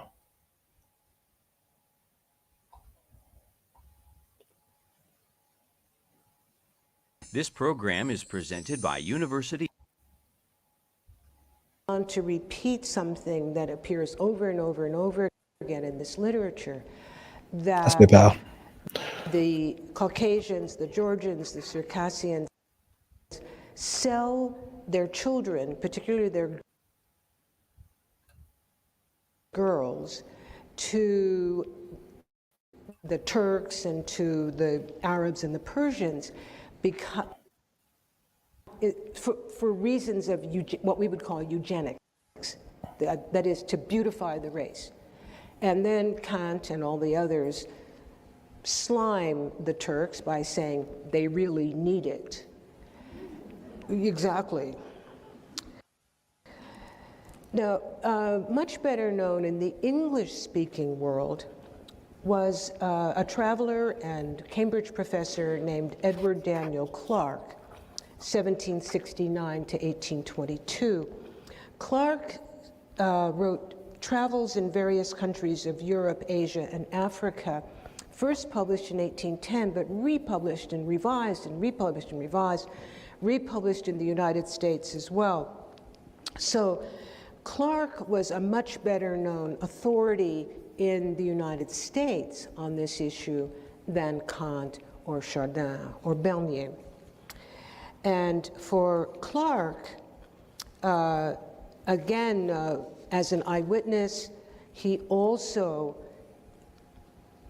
testified that the women of the Caucasus are the most beautiful in the world. He was a tutor in Jesus College in Cambridge University, a member of the Academy of Sciences in Berlin, and the Cambridge Philosophical Society, and many other learned societies that formed an important scholarly network. So in Clarke's work, the notion of Circassian beauty or Georgian beauty is taken for granted. Now, what is this lady? This is 1850s, a Circassian beauty in the United States. This is Barnum's American Museum. And in the 1850s and 60s, Barnum showed several women, all with afros, as Circassian beauties, the most beautiful women in the world, and for American audiences, examples of white purity. So just to be clear, P.T. Barnum, I know you guys probably all know who he is. The name came up in my household quite a lot a few years ago because The Greatest Showman was on loop, and that's a man that I despise. He was a horrendous human being. The fact that Disney have made a hero out of him, someone who basically made a human zoo of people he captured from various parts of the world, most of them melanated, he put on show, you know, and made them essentially live in a human zoo, and called it a freak show. Yeah, I don't understand how any kind of positivity can be made out of this guy's history. It's just like only Disney would choose to do historical revisionism to take someone who so undebatably not a good person and then try and rebrand them. It's the kind of disdain that I feel they have for black people, that company Disney's. Yeah, really hate it. But yeah, so this is another one of his shall I say, victims. God knows, maybe he treated this one better because she was a picture of white beauty, allegedly. The hair is interesting, I have to say. The hair is very interesting.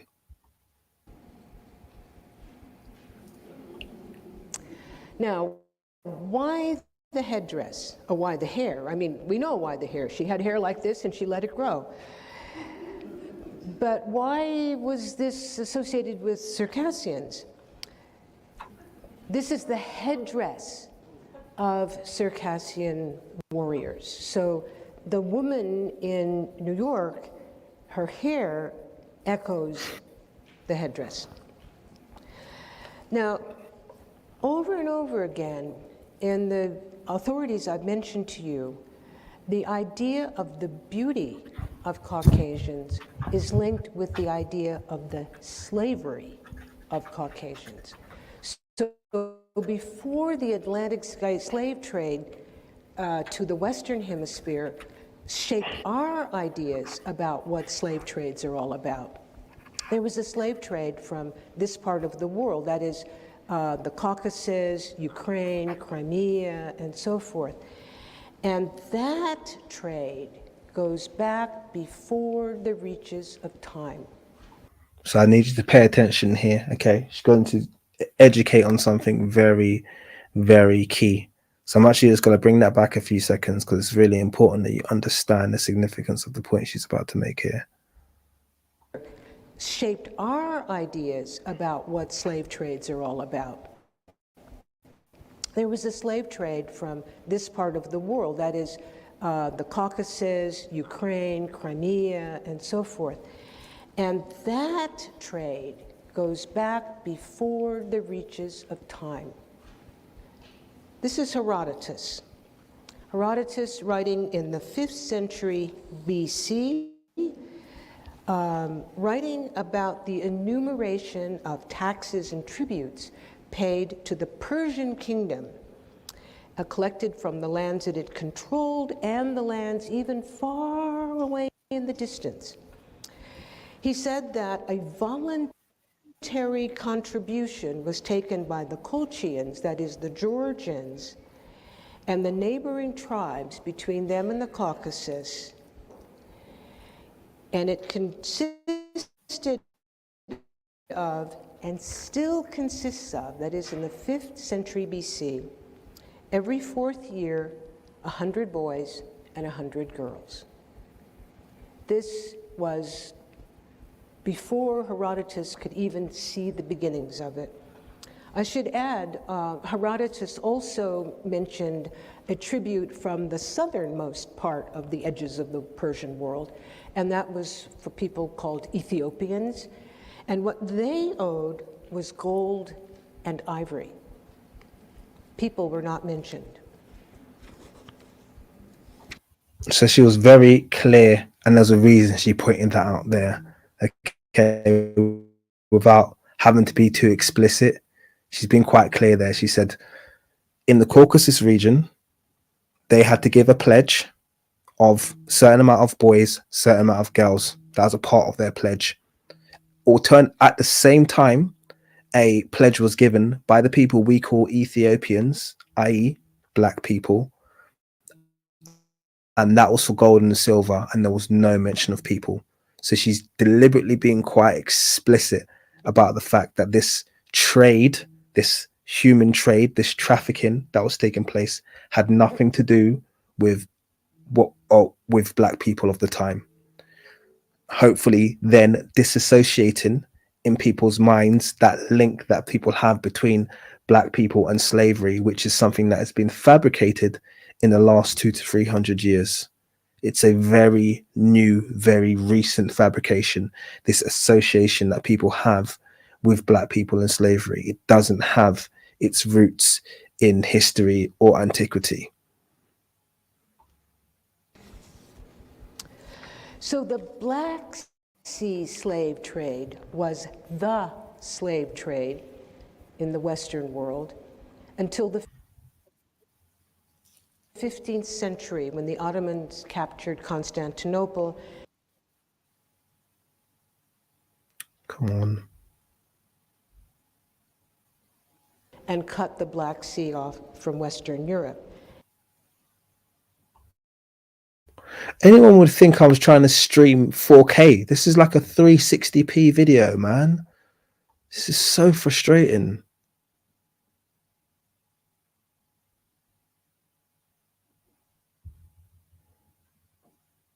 Really is so frustrating. I've got everything closed down.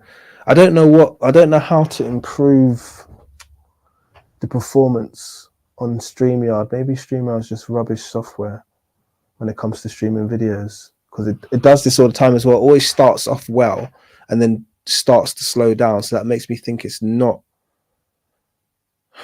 That makes me think it's the software and it's not my system. I should add, Herodotus also mentioned a tribute from the southernmost part of the edges of the Persian world, and that was for people called Ethiopians. And what they owed was gold and ivory. People were not mentioned.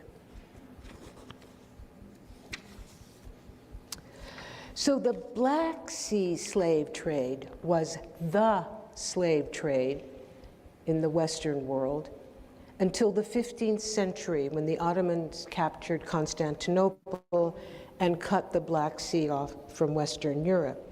At that point, 15th century, the Atlantic slave trade becomes the Western slave trade. So let's go. Okay, so she's being very clear there. Before the Ottomans cut the Black Sea off in the 15th to 16th century, that is what the slave trade was. So it maintained its position. Just to be clear, if we're going to go take the date of what Herodotus made his statement, and when Herodotus made his statement in 500 BC, we can imagine that the slave trade had been going on for some time. By the way he stated it, it was a historical thing. That gives us a conservative estimate of 2,000 years of consistent global slavery from this region. Now, what I need you to do is think about the impact that would have had on the region, because this is where that question about modern demographics of certain regions comes into play. How did the Middle East start to fade in color? How did North Africa start to fade in color? How did even Southern Europe, Turkey, Western Asia, how did these areas look prior to this huge trafficking of people, which took place over thousands of years? How much of an impact did it have on the demographics? Consider also, for many of these places, historical slavery wasn't something that was necessarily lifelong. It was something you could work your way out of. It was something that you could serve a term in and then work your way into citizenship within the lands in which you are dwelling.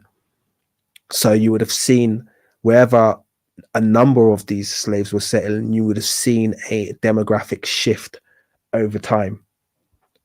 So it's just something that provides, and this is why even many of these genetic studies you can't take seriously, because they talk about, oh yes, this was the Yamnaya expansion, or this, that, and the other. And it's kind of like, well, actually, you could quite easily explain the presence of certain genetics being available in different parts of Europe using this. This could be a perfect explanation. You creating a Yamnaya or whatever expansion, whatever kind of Neolithic expansion, to explain something that could be explained by something that already has historical resource. So you trying to explain something by something that has historical resource, already has anthropology supporting it, but you come up with a new theory that sounds more favorable because you don't want to say the reason people have expanded into this, that, and other parts of Europe is because they were slave trafficked, which I can understand is not the most attractive thing to say. Doesn't discount or erase it from history.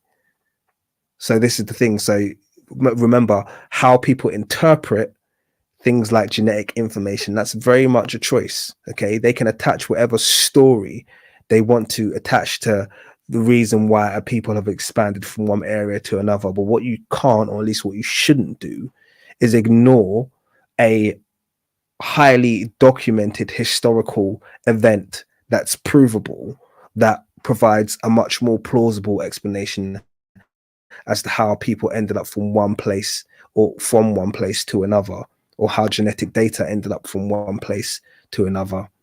So it's just one of those things to bear in mind. Back to Jean Chardin for a moment. His famous words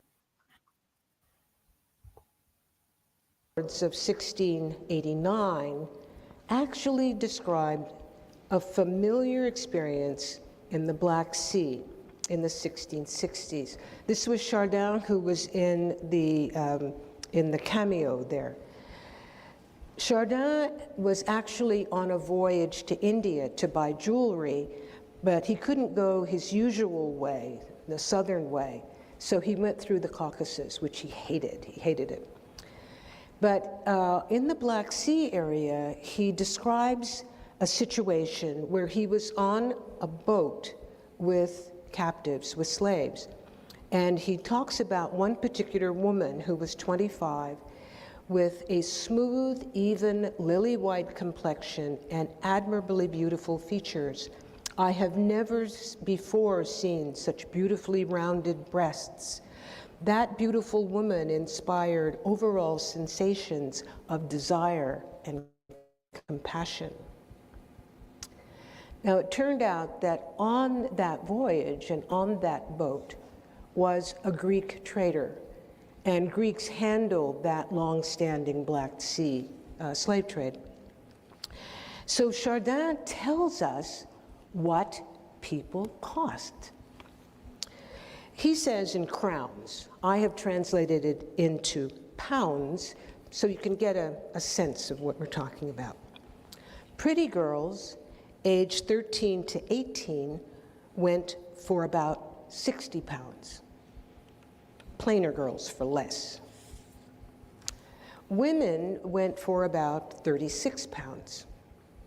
Children from 9 to 12 pounds.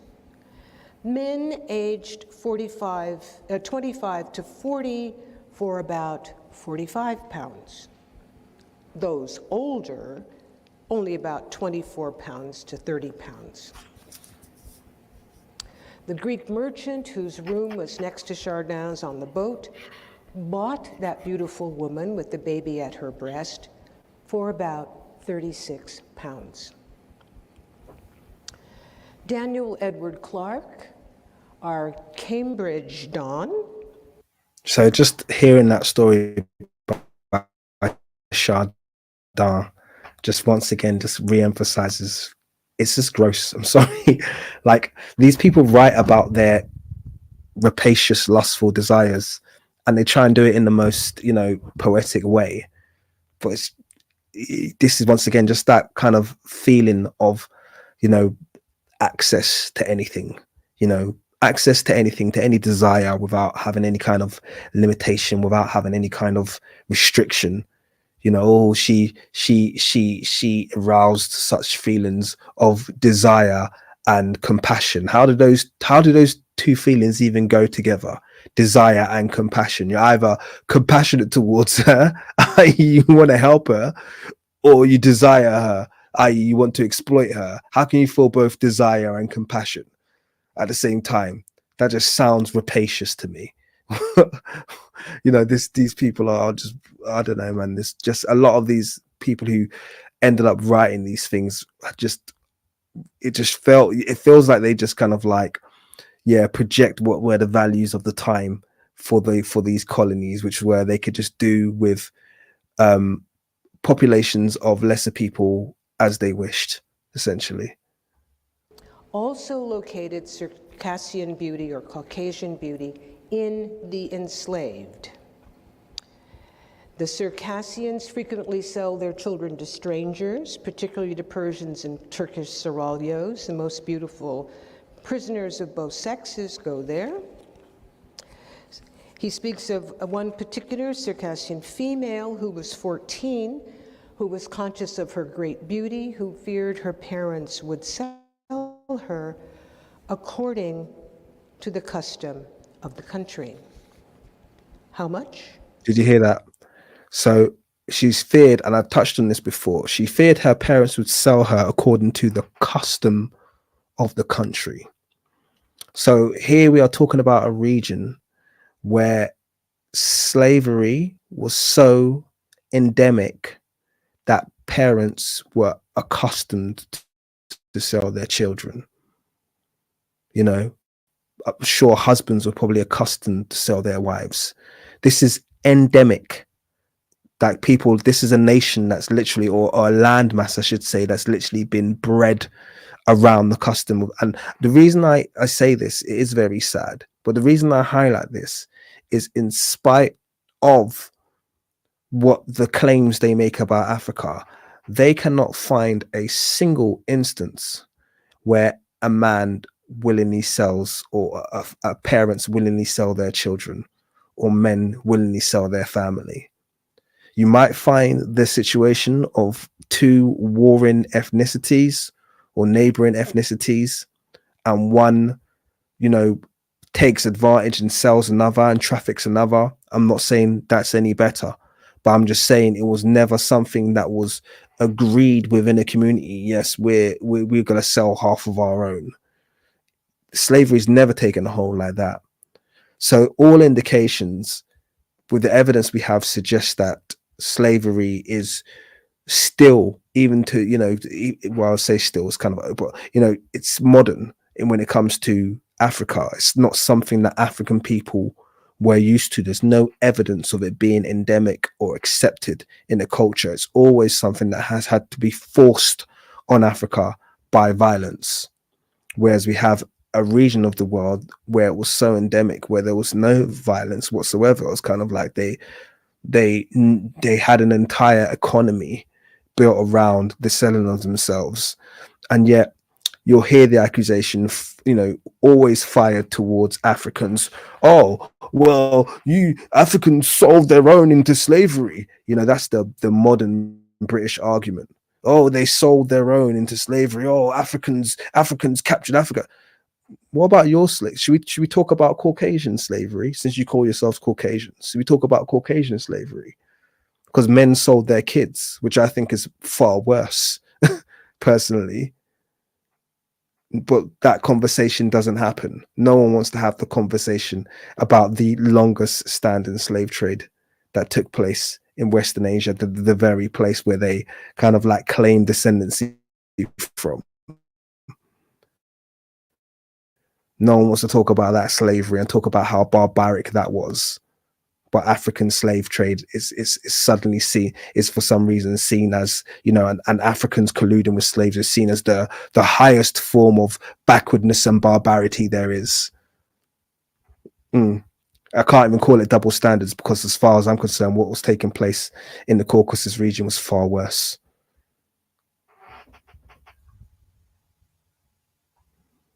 The women selling generally from 25 to 30 rubles apiece, somewhat less than the price of a horse.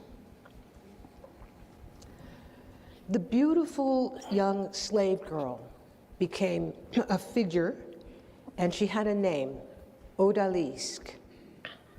She combines the powerful notions of beauty, sex, and slavery.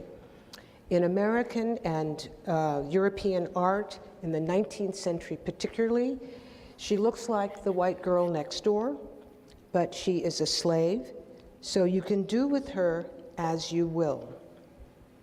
Ingres, Gérôme, Powers, and Matisse specialized in odalisque paintings. Now, this is where I do some reflection, okay? And as as melanated people, we need to take hold a very firm L on this, because if you look at the odalisque image that she has put up there, the most common image of the odalisque that you'll come across is and the Moors, and the Moors were black, okay, pretty much wholly. Okay, there's no way you're not going to turn around and say, oh well, the Moors weren't black. Now that we're going to talk about their penchant for Circassian women, okay, because that, for all wants and for, you know, for anything that you want to try and avoid, that seems to me to be an undeniable thing, that we have several issues coming out of the Africans from North Africa, the black Africans from North Africa. We have the Barbary corsairs who used to take slaves from all over Europe, okay? And for all intents and purposes, the evidence suggests that these were black people. We have the North African empires, the ones that were linked to the Moors and prior to that, and they certainly had a appetite for Circassians and Circassian women. That's why North Africa looks the way it does. So this is where there has to be some hand-holding. There has to be, there's no way I'm going to sit here and I'm going to act like this is something that black people weren't involved in. Okay, this is where you got to take the, yeah, we were Moors, cool. You have to take the L with that. You have to take the ownership of the behavior out of North Africa, which wasn't the best. And that's a euphemism, by the way, a massive euphemism. A massive euphemism. There is a lot of historical evidence of a lot of foul play from North Africa to Europe, and yeah, of historical evidence of foul play from North Africa to Europe. So we have to ask, we have to be willing to open up our minds, open up our eyes, and investigate this. Okay, because this is this is one of the things that, yeah, it's a part of history we have to reconcile with. Like I said, I'm about to do my video on the Moors. Okay, and I'm not going to whiten them for the sake of not wanting to hold this L. So, there you go. Just something to think about. The figure of the odalisque faded from memory as the Black Sea slave trade ended in the late 19th century, and the Atlantic slave trade overshadowed that from the Black Sea. Today, the word slavery invariably leads to people of African descent.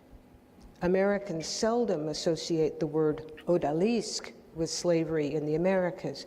And parenthetically, today, many American painters use odalisque figures.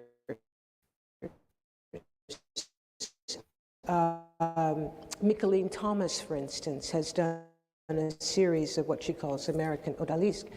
But the phrase has lost its association with slavery. And now in American art history and in contemporary American art, today I'm just bringing that back because I lost network a bit there, but I think it's come back a bit better now. So let's see. Invariably leads to people of African descent. Americans seldom associate the word odalisque with slavery in the Americas.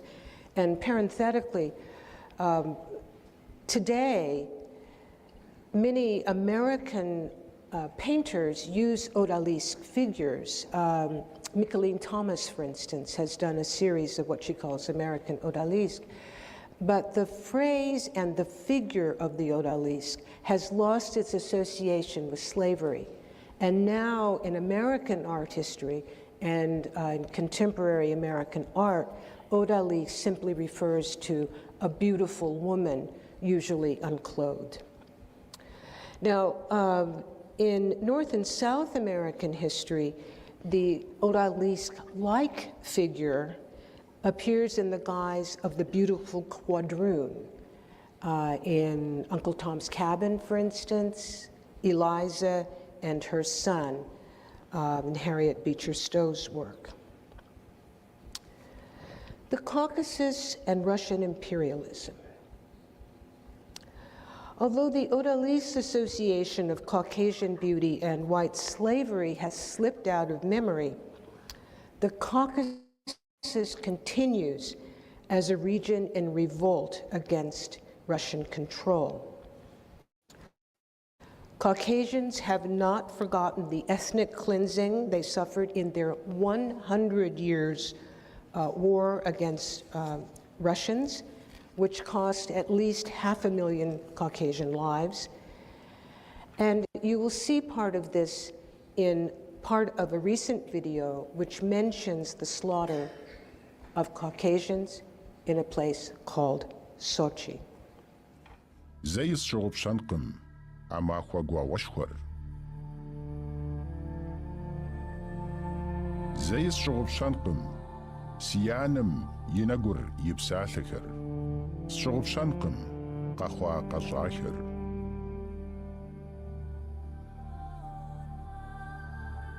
سيانم قيجحت سي أربدو إغت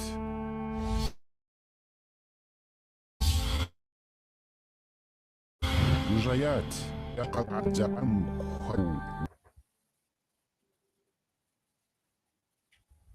Sorry, I've just had to pause it there. I don't know what's going on. Acting a little bit crazy. A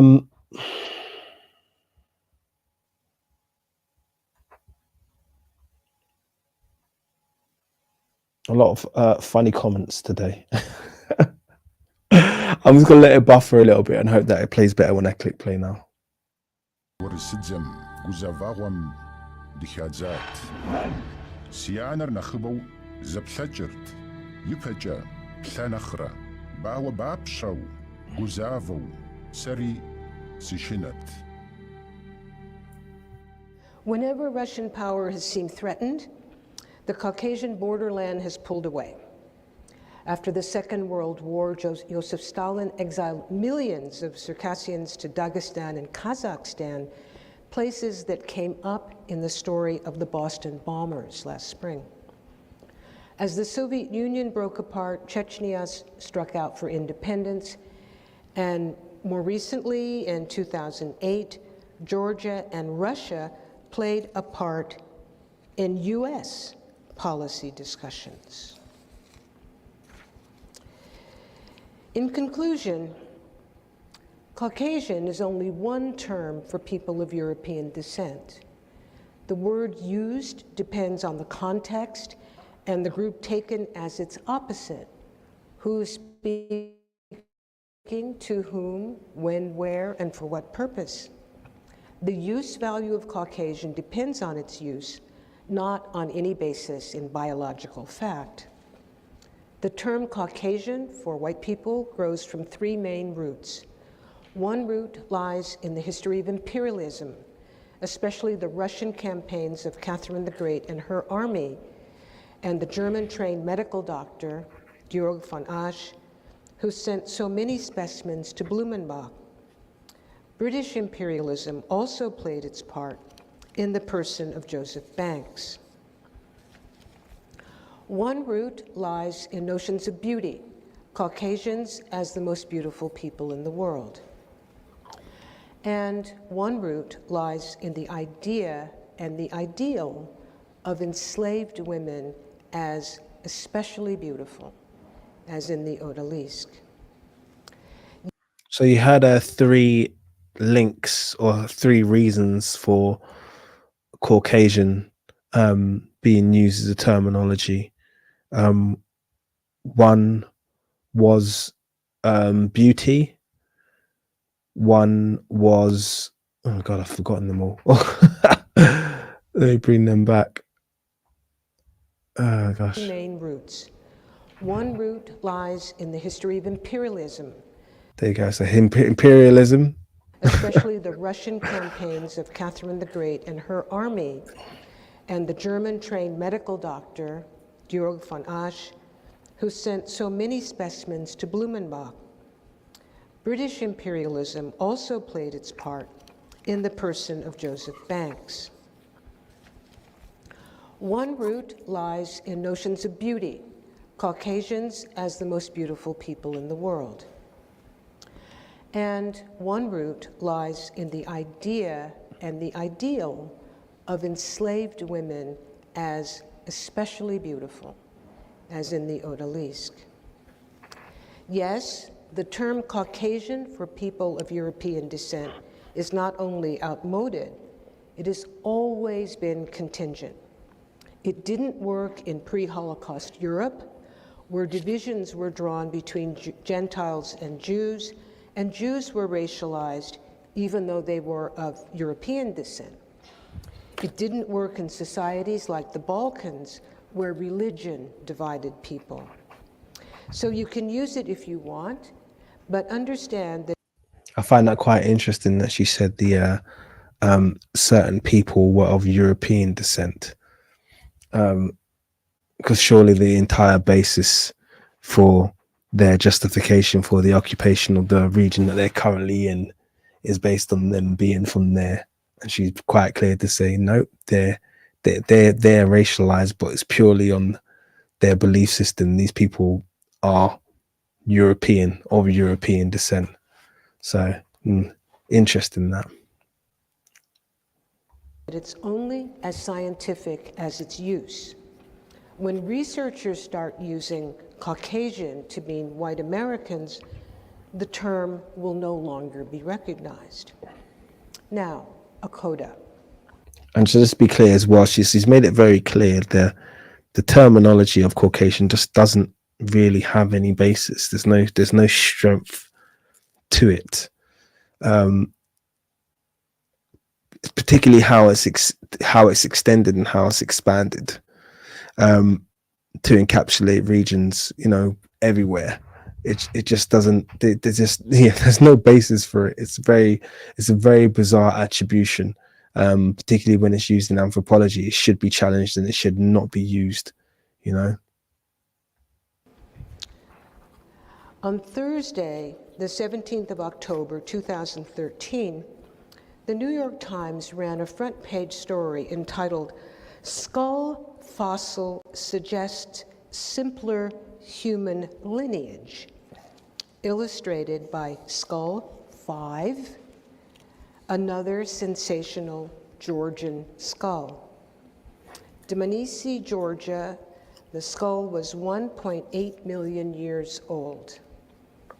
This skull was found along with 4 others, a group find unusual in archaeology.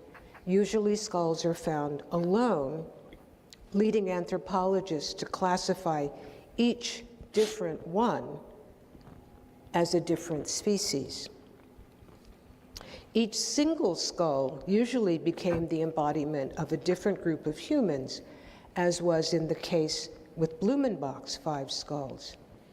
Each of his individual skulls, the skulls of girlfriends or victims of sexual assault, became the figure for an entire classification of people. The group of skulls recently found in Georgia, however, is leading to a reverse conclusion. Even though Skull 5 and each of the other skulls look different from one another, they're all taken to belong to the same group. The point of Skull 5's story is that ancient skulls, yes, differ from one another, not because they belong to different hominid species, as previously assumed, but because they belonged to different individuals. Even people who had been dead for more than 1 million years were individuals, not species. So here we come full circle from Blumenbach's 18th century skulls, notably his beautiful female skull from Georgia. Blumenbach's skulls had belonged to individuals, but he classified them as racial types. In October 2013, anthropologists finally realized that each individual is singular, that each skull's owner has its own life history. Thank you. So there you go. Really brilliant lecture, I think. And I think it ends on a really poignant note, where she talks about the fact that, yes, they're individuals. And I think that's quite important because it does, in some ways, marry with what we discuss on this channel so much, is that many of these skulls will have overlap with skulls that have been classified amongst other groups. Some of them you could pull up. I think of the 5 skulls, for instance, 5 Blumenbach skulls, you could probably find all 5 of those pretty much intact on the African continent without any kind of interrelations with people outside of the African continent. So I think it's really important that we kind of have that knowledge to basis, you know. I just think her book, by the way, is excellent. I've got it. I advise that you get it, because I think she gets anthropology, and there's many things that she gets and she won't dwell on them. She'll just state them and kind of move on, and it's up to you to read between the lines and to pick up on what she's getting at. But she'll always give you enough information to be able to draw a very strong conclusion, just like she did when she was talking about the antiquity of the Caucasian slave trade in relation to the African one, but she didn't say it like that. She stated it in a much more judicious way. So she is really very much a very, very brilliant person. I advise you, look into her stuff. She's got a couple of lectures. Her name is Nell Painter. I think I've put the link to this lecture in the chat.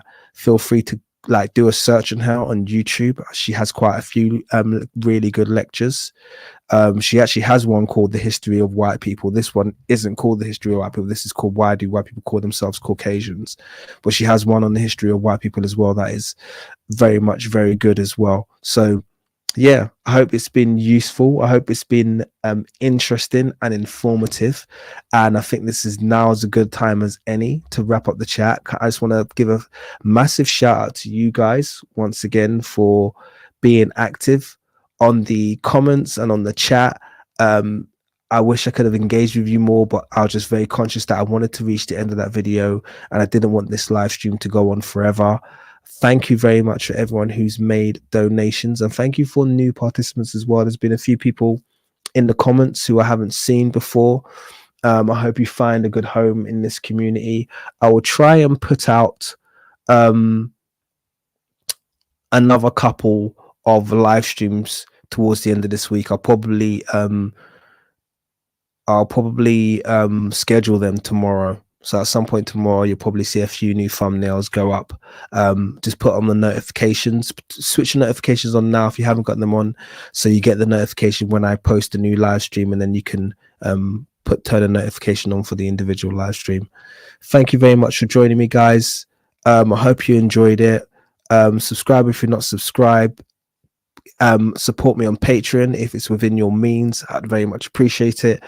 And yeah, tune in for the next one. Hopefully, I've got a new short, by the way, about actually it's kind of in topic. It's about the wild men of Europe. Not much in way of conclusions, just a nice little kind of I would say a nice little ramp to a subject that I'm going to be ramping up over my next few drops. You're going to see me touching on Europe and the Moors and stuff like that. So I thought this was a nice little doorway to kind of poke my head in and get people thinking about subjects they don't normally think about. So check my new short out, and yeah, I'll be on for the next one. Thank you. Afternoon, evening, and I'll see you on the next one. Peace.